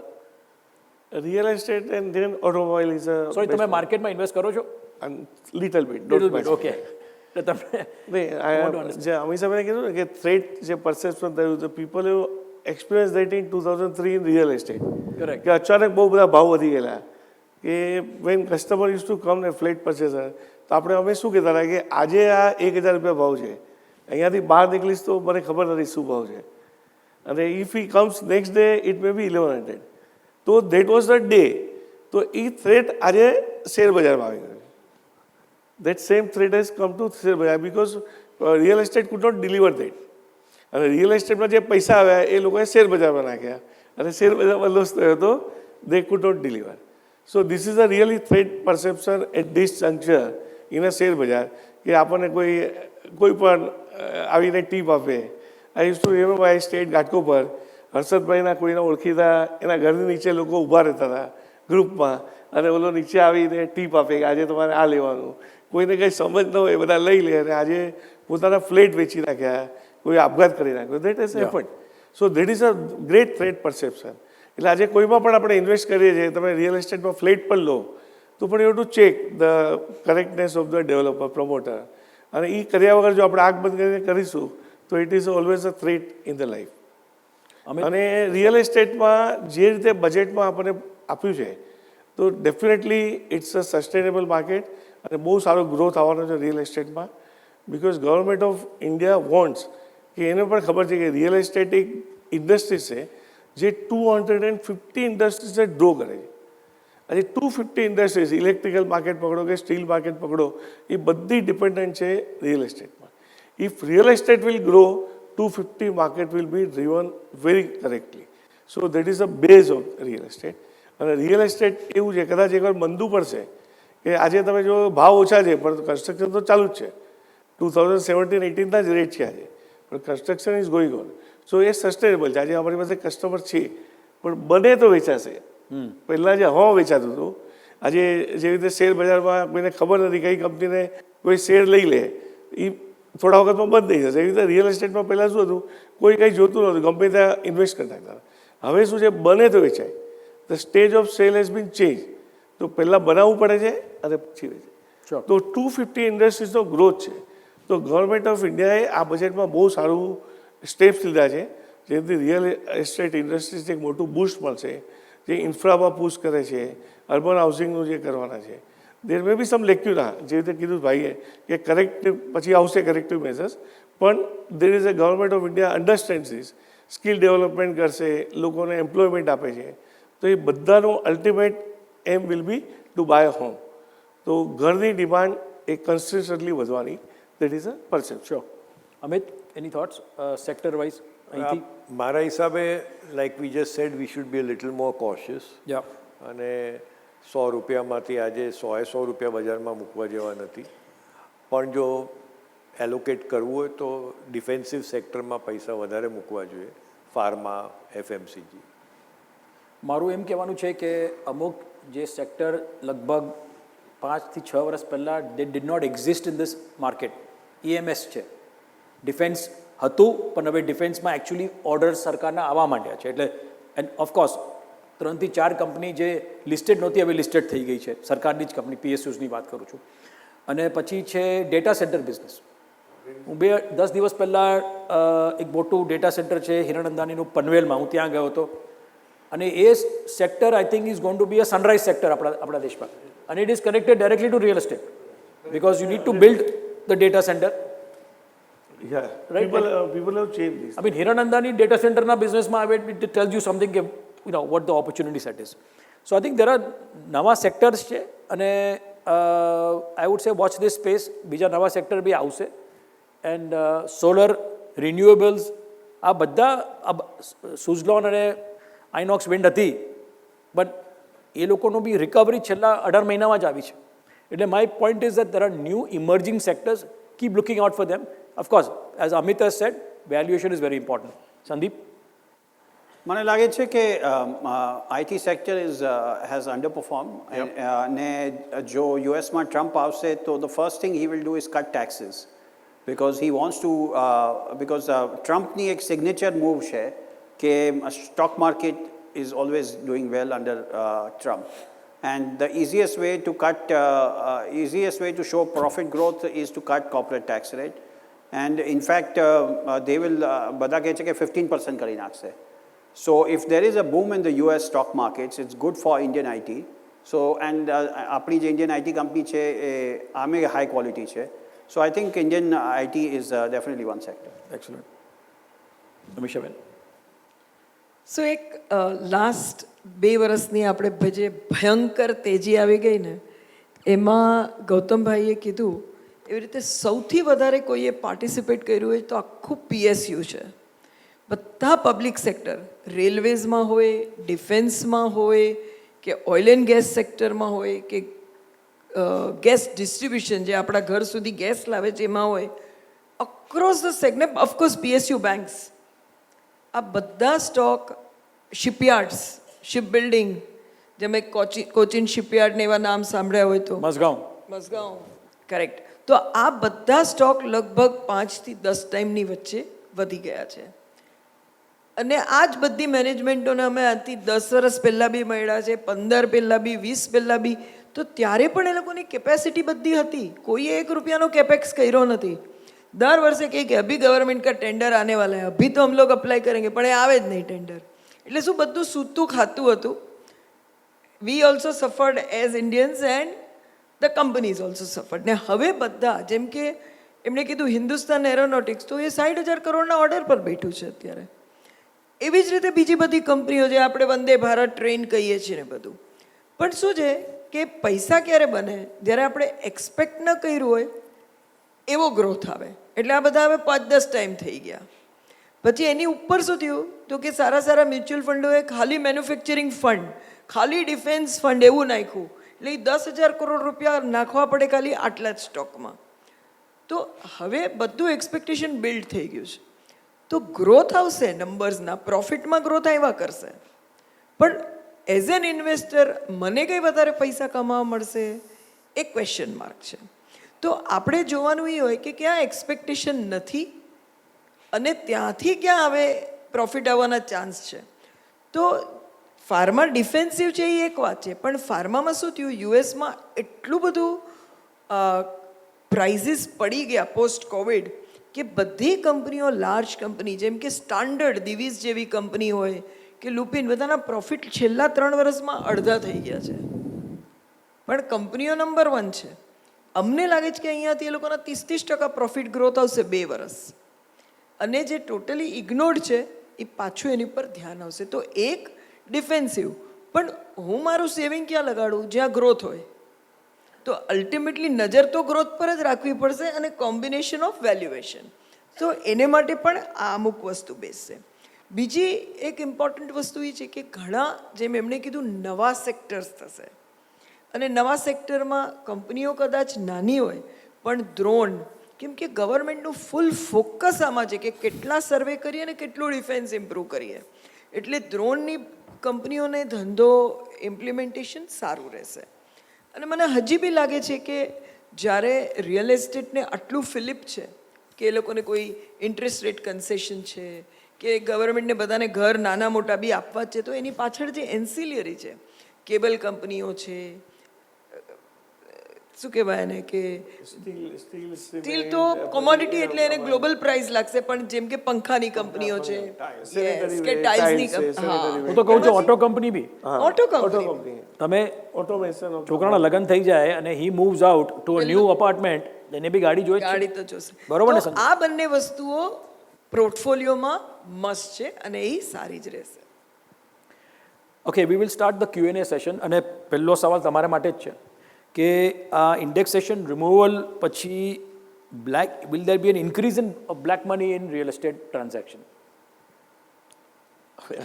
જાહેરમાં જવાબ એમ છે કે અત્યારે પણ આડા રેટ, એટલે માર્કેટ રેટ તો ગવર્મેન્ટે ફિક્સ કરેલો જ છે, એમથી ઓછામાં તો આપણે એગ્રીમેન્ટ રજીસ્ટર કરી જ ન શકે. Then it is a personal developer અને પરચેસરની વચ્ચે એક સેટિંગ છે. પણ મને એમ લાગે છે કે નેક્સ્ટ 2 to 3 યર્સમાં આજે કેશ માર્કેટ કે બ્લેક માર્કેટ જેવો એક શબ્દ છે ને, એ કદાચ તમે પાસ્ટ ટેન્સમાં સાંભળશો કે we will not able to utilise that રોકડા પૈસા.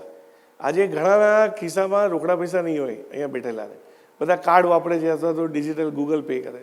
એવી રીતે એક સમય આવશે 3 થી 4 વર્ષમાં કે બ્લેક મની કદાચ કોઈ ઓફિસર અર્ન કરશે, ગવર્મેન્ટ ઓફિસર કે પોલિટિકલ, પણ it is hard to utilise in the market. So ધીરે ધીરે ઓછું થાય છે. આજે બધી મોટી કંપની રોકડા પૈસા લેતી નથી, તો it is reducing in the market. બેંકમાં ડિપોઝિટ નથી છે. બીજો ક્વેશ્ચન છે, and anybody can answer please, regarding the steel cycle. પ્રશ્ન છે કે world wide steel cycle has slowed down, how do you look at this sector આવતા 6 થી 12 મહિનામાં? સ્ટીલ સાયકલ ચાઇનાની છે ભાઈ. હા, China is the biggest consumer of steel and producer. Yeah, consumer, producer, everything. So ચાઇનામાં રેલી થશે તો સ્ટીલમાં બી રેલી થઈ જશે. That is the we are India બી છે થર્ડ લાર્જેસ્ટ, બટ ઠીક છે. I think it's the China rally and China economy which will determine the steel cycle. And right now, તો એમ લાગતું નથી કે ચાઇનામાં મોટી રેલી આવવાની છે.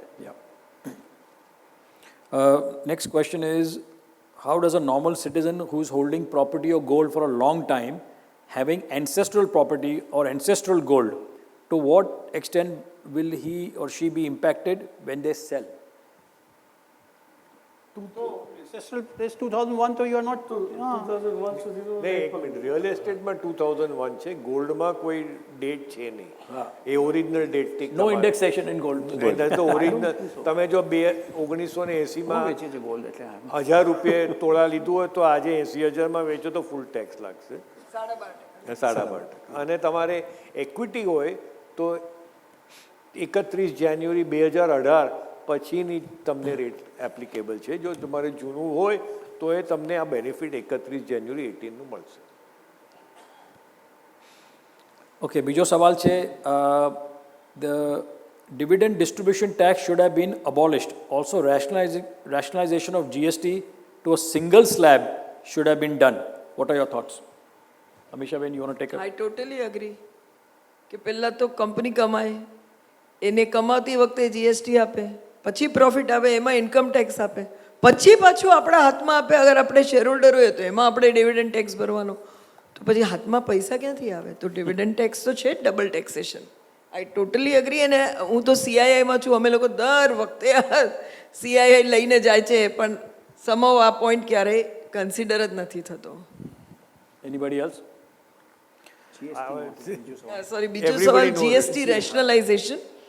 એમાં રેશનલાઇઝેશનની જરૂર તો છે જ, અને જેમ મેં પહેલાં કીધું એવી રીતે ઓફકોર્સ બજેટનો ટોપિક નથી, એ વાત તમારી એકદમ સાચી હતી, પણ અમુક વસ્તુમાં જે બહુ હાઈ જીએસટી છે, ઇટ ઇઝ નાવ ટાઈમ કે આપણે એને થોડો રિઝનેબલ કરીએ, કેમ કે ફ્લોઝ બહુ સારા છે, અત્યારે કરી શકવાની આપણી પાસે કેપેસિટી છે આ બધું.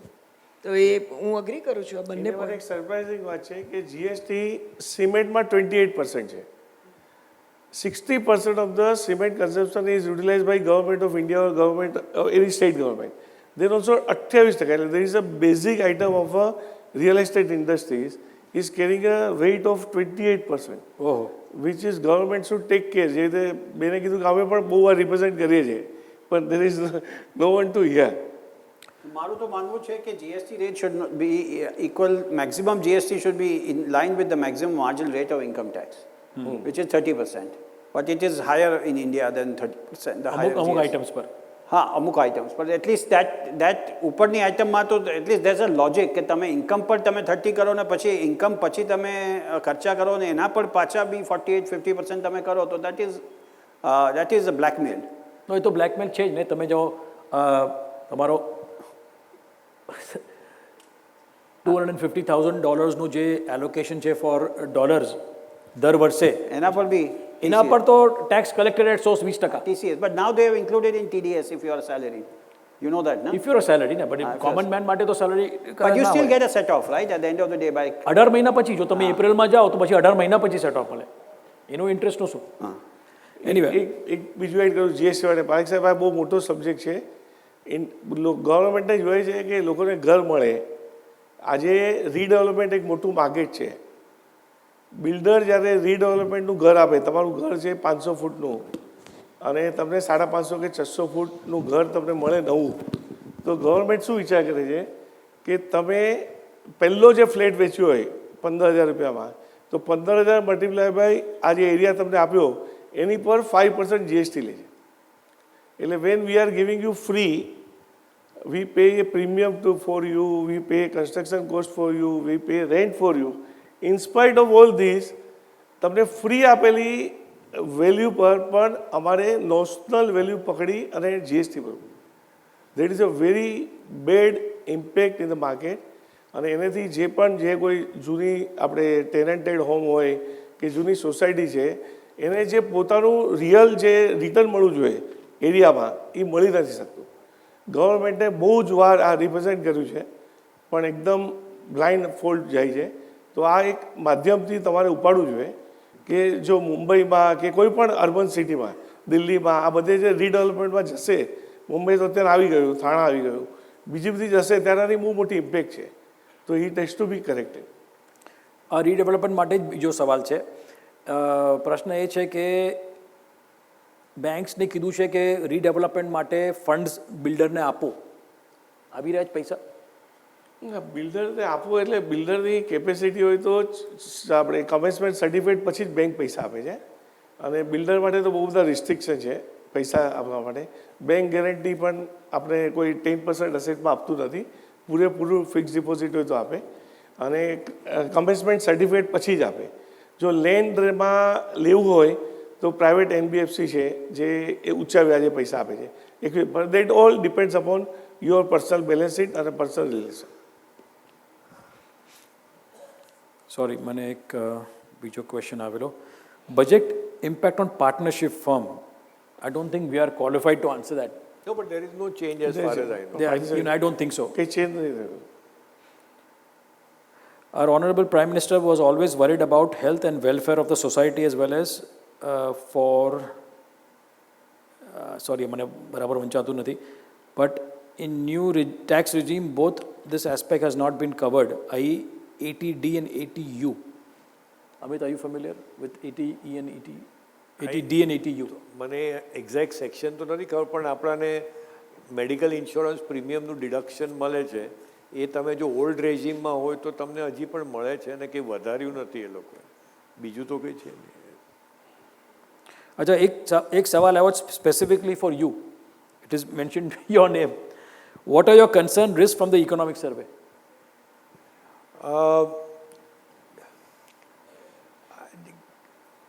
આ ગયા વર્ષમાં તે તો આ સાચું છે, આવતા વર્ષમાં મને ખબર નથી, પણ ગયા વર્ષમાં global GDP growth had grown quite a lot, પણ global volume of trade has gone down. એટલે એક્સપોર્ટ પોટેન્શિયલ જે આપણી છે એ હવે વર્લ્ડમાં ઓછી થતી જાય છે. બધા દેશો આજે હમણાં સંદીપભાઈએ કીધું તેમ ઇમ્પોર્ટ ડ્યુટીને પ્રોટેક્શનિસ્ટ એન્વાયરમેન્ટમાં હવે આખો જગત ચાલી રહ્યું છે. એને લીધે આપણું એક્સપોર્ટ પોટેન્શિયલ જો રોકાઈ જાય તો આ દેશ પોપ્યુલસ દેશ છે, એને વસ્તુઓની જરૂર છે, એટલે એ આપણે ઇમ્પોર્ટ તો કર્યા જ કરશું, ઓઇલ કે જે બી બીજી વસ્તુ હોય, પણ આપણને એક્સપોર્ટ કરવાની પણ એક કેપેસિટી હોવી જોઈએ. એ રિસ્ટ્રિક્ટેડ ને ઇકોનોમિક સર્વેમાં એ લખ્યું છે. બીજી વસ્તુ કે ગયા વર્ષની જે આપણે તેજી જોઈ આ શેર બજારની, એમાં જીડીપી ગ્રોથ 8.2% છે, પણ આવતા વર્ષમાં ઇકોનોમિક સર્વે પોતે ફોરકાસ્ટ કરે કે જીડીપી ગ્રોથ 6.5 થી 7% આવશે. It's a very big difference. અને એને લીધે શું આપણાને અર્નિંગ્સ ઇમ્પેક્ટ આવશે કે શું આપણાને રેવન્યુ ઇમ્પેક્ટ આવશે, એ ઓનલી ટાઈમ વિલ ટેલ. બીજો સવાલ આવ્યો છે કે my question is related to inflation check. Petroleum production are they coming under GST? મેં તો નથી સાંભળ્યું. Not yet. Not yet. Not yet. They're considering this as a seriously. But it's difficult because of state sharing. State saving. બીજો સવાલ છે with respect to F&O stocks. ઘણા વધી ગયા છે. Should we stay put four next 20+ years or look at rotating every few years? હવે સેબી એ બહુ જ હમણાં જ એક મને વોટ્સએપ આવ્યો રિપોર્ટ કાઢ્યો છે કે 70% માણસો શેર બજારમાં ઇન્ટ્રાડેમાં પૈસા ગુમાવે છે. પછી એ લોકોએ બીજો રિપોર્ટ કાઢ્યો છે કે 40 કે 25 વર્ષના છોકરાઓની નીચે બીજા 50% રોજ પાર્ટિસિપેટ કરે છે અને એ લોકોનું રોજ જ ઘરમાં ડેફિસિટ થાય છે. હવે સેબીને આવું દેખાતું હોય ત્યારે એ લોકો કંઈ ને કંઈ તો કરવાના જ છે. હવે જ્યારે એ કરશે ત્યારે મોસ્ટ લાઇકલી એ લોકો કહે છે કે મિનિમમ લોટ જે આજે કે 6-7 લાખ છે 20 લાખ કરી નાખશે, અને એ જ્યારે આવશે ત્યારે એનું વોલ્યુમ ઘટી જશે. અને એફએનઓ હોય કે કેશ, તમે શું રોજ સવારના ઉઠીને કરવાનું તમને મન થાય એ તો તમે જાણો, પણ મારા હિસાબે બંને વસ્તુ કરવા જેવી નથી. બીજો ક્વેશ્ચન આવ્યો છે કે ઇન્ડિયામાં we are the country with the highest number of diabetes patients. હા, એટલે શુગર સ્ટોક્સ લેવા કે નહીં લેવા?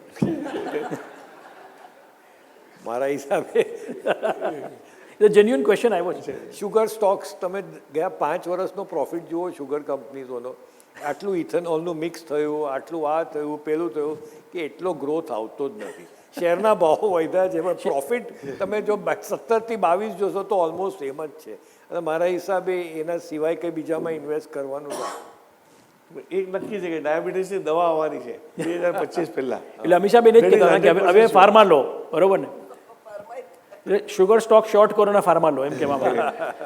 નહીં, પણ 2025 માં ડાયાબિટીસની દવા આવે છે એ પાક્કું છે. એટલે આજથી રોજ સવારના સાકર ખાઓ પણ શુગર સ્ટોક નહીં લો. અમીષાબેન or Sandeep, any thoughts on sugar stocks? No. This is one more commodity, Yeah. stock કે જેમાં બનાવનારના હાથમાં કંઈ ખાસ હોતું જ નથી. સ્ટીલ બનાવો, સિમેન્ટ બનાવો કે શુગર બનાવો, પ્રાઇસ ડિક્ટેટ થઈ જાય બહારના નહીંથી, તો એને એટલું વેલ્યુએશન નથી મળતું. જ્યારે ગ્રો કરવું હોય તો પાછી કેપેસિટી માટે પૈસા નાખવા પડે. એટલે આ બધા સ્ટોકને કંઈ અમે ખાસ લોંગ ટર્મ સ્ટોક તરીકે માનતા નથી. એટલે એક સાયકલ આવે, એ સાયકલ તમને પહેલેથી ખબર પડવી જોઈએ તો તમે નીચેના ભાવમાં લઈને ઉપરના ભાવમાં વેચી શકો. તો it's a very specialise skill, normal investor ન કમાઈ શકે. Okay, I'm going for the last question now, and that is to do with FMCG stocks, specifically names like Hindustan Lever. આ ભાવમાં do you think that consumption જે અત્યાર સુધી ડલ રહ્યું છે એ will that consumption come back, and if it does, is now a good time to buy FMCG stocks? And anybody can take a stab at that. Sandeep? I think FMCG stocksમાં multinational કરતાં Indian stock companies may do better because valuations are also lower. And multinational companies are already trading at very high valuations. I think everyone has, બધા લોકો કહે છે કે આ માર્કેટમાં બહુ મોંઘી થઈ ગઈ છે, તો હોય તો કંઈ વેચવાની જરૂર જ નથી, પણ જઈને ચડીને લેવાની બી જરૂર નથી. અમીષાબેન, જુઓ, અમારા એનાલિસિસ પ્રમાણે હિન્દુસ્તાન લીવર હોય કે પછી મેરિકો હોય, ડાબર હોય, આ બધું જે એફએમસીજી પેક કહેવાય છે, એશિયન પેઇન્ટ્સને તો નેગેટિવ ગ્રોથ આવ્યો છે આ વખતે, પણ એ બધાનો પેટ પ્રોફિટ આફ્ટર ટેક્સનો ગ્રોથ 8 અને 10% વધારે નહીં આવે. તો આ જ્યારે સ્ટોક ક્યારે મીઠા લાગે, જ્યારે બીજા બધાનું નેગેટિવ ગ્રોથ આવતું હોય, પણ જ્યારે બીજા કોઈના 20 થી 22% પ્રોફિટ ગ્રોથ આવતો હોય, તો આ સ્ટોકને તમે કંઈ એક ચેસ કરીને તો લઈ ના શકો. મ્યુચ્યુઅલ ફંડની એક રેલી આવી ગઈ હમણાં આ સ્ટોક્સમાં થોડી, કેમ કે લગભગ 5 વર્ષથી ક્યાંય બહુ ખાસ ચાલ્યા નહોતા, અને પોર્ટફોલિયો જ્યારે રીબેલેન્સ કરે આટલા પૈસા આવતા હોય ત્યારે તો લઈ લે, પણ આમાં કંઈ 10%નો ગ્રોથ રૂરલ કન્ઝમ્પશનને સપોર્ટ આપશે કે સારો વરસાદ આવ્યો એટલે 15-17% થશે? અમારા હિસાબે નહીં થાય. 8નો 10 થશે કે 10નો 11 થશે. 11 થી 15 કરતાં તો ટાઈમ લાગી જાય. તો એને પોર્ટફોલિયોમાં થોડી જગ્યા કોણ આપે? પોર્ટફોલિયો મેનેજર્સ, મોટા પૈસાવાળા. આપણા સ્ટોકમાં ન નાખીએ તો ચાલે મારા હિસાબે. પર્સનલ પોર્ટફોલિયોમાં ગ્રોથ સ્ટોક્સ પર જ ફોકસ રાખવું જોઈએ. અમે તેની થોટ્સ કે કન્ઝમ્પશન તો ઇન્ડિયામાં મારા હિસાબે વધતું હોય છે, પણ આ જે મોટી કંપનીઓ છે એ લોકોનું હવે એટલું માર્કેટ શેર વધી ગયું છે કે એ લોકો વધારી નથી શકતા. પણ પાતંજલિ જેવી કંપની તમે જુઓ તો એ લોકોએ સડનલી કેટલું રેવન્યુ ઓલમોસ્ટ 30,000 કરોડ કરી નાખ્યું છે. એટલે કોઈક બીજું પ્લેયરો જરૂર આવે છે, અને આટલા 140 કરોડની વસ્તીમાં કન્ઝમ્પશન થતું તો હોય જ છે.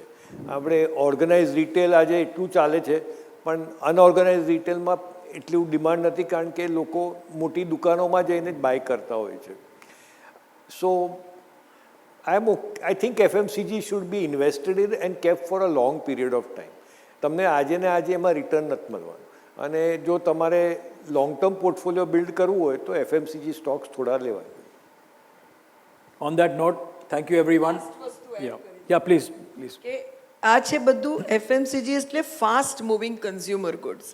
લો, વાપરો, વપરાઈ જાય, પાછું લેવું પડે.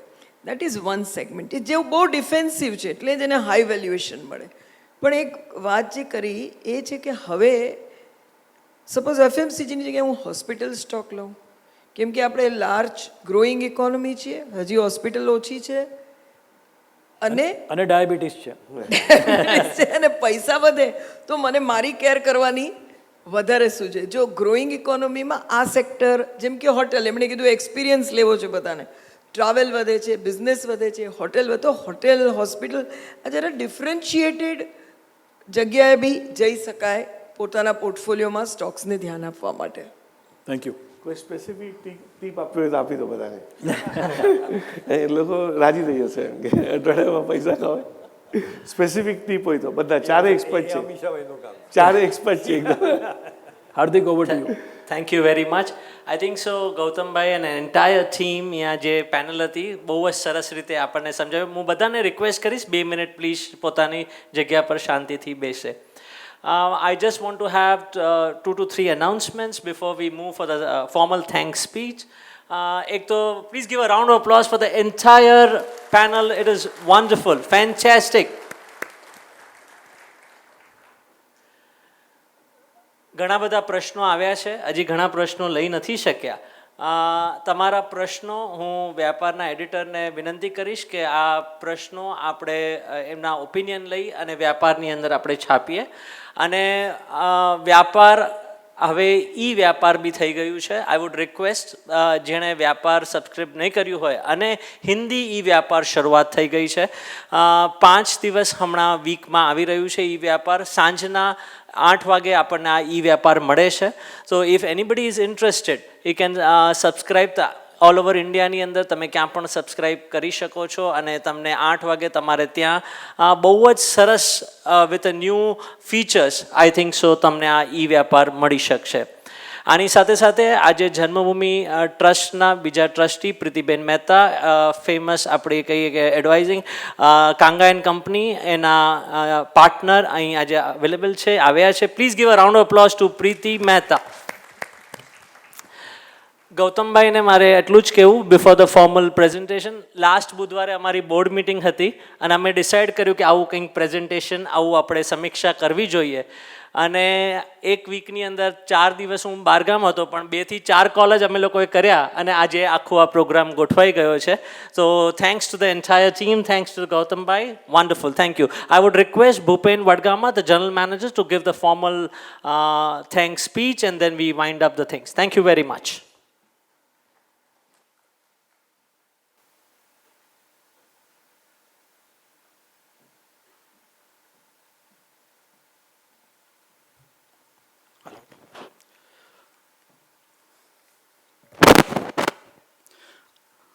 A very good evening, ladies and gentlemen. Myself, Bhupen Vadgama, General Manager, Saurashtra Trust. As we come to the close of the Enlightening Budget Seminar, it is my privilege to extend a heartfelt vote of thanks to all those who have contributed to its great success. Firstly, I will like to thank our Managing Trustee, Mr. Hardik Bhai Mamania, and also Gautam Bhai Trivedi, who is also one of the speakers today, and Pritiben Mehta for being here. Dear sir and madam, your unwavering support and guidance have been instrumental in making this seminar a reality. Your commitment to the financial education and transparency has been a beacon for all of us, and we are incredibly grateful for your leadership.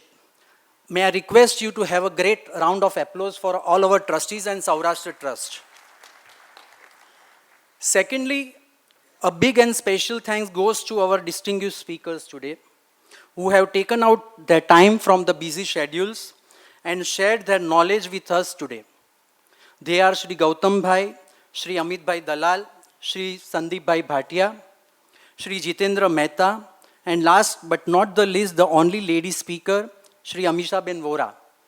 I am the great supporter and admirer of women empowerment. Your insightful presentations and discussions have provided us with a valuable knowledge and different perspectives on the budget. Your expertise has shed the light on complex topics and made them so easy to understand and accessible to everyone present so that they can connect it with their questions and answers. We are truly fortunate to have the opportunity to learn from such esteemed professionals. Thirdly, I would like to, if I don't mention the name of Shri Kundan Bhai Vyas, who has provided a great guidance, and Vyapar editor Shri Virendra Parekh, it would be incomplete. I would also like to extend my appreciation to our organizing committee and volunteers. Your hard work and dedication behind the scenes have ensured that this seminar ran smoothly. Your attention to the detail and commitment to the excellence have not gone unnoticed. Finally, to our wonderful audience, thank you for your active participation and engagement throughout the seminar. Your presence and thoughtful questions have enriched our discussions and made this event truly interactive and impactful. We hope you found the seminar as informative and inspiring as we did.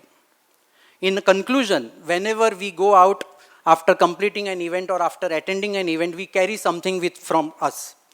Now let us carry forward the insights gained and gathered from this seminar and continue to strive towards the financial prudence and awareness. Once again, thank you all for being part of this significant event. Please take care of yourself. Thank you so much.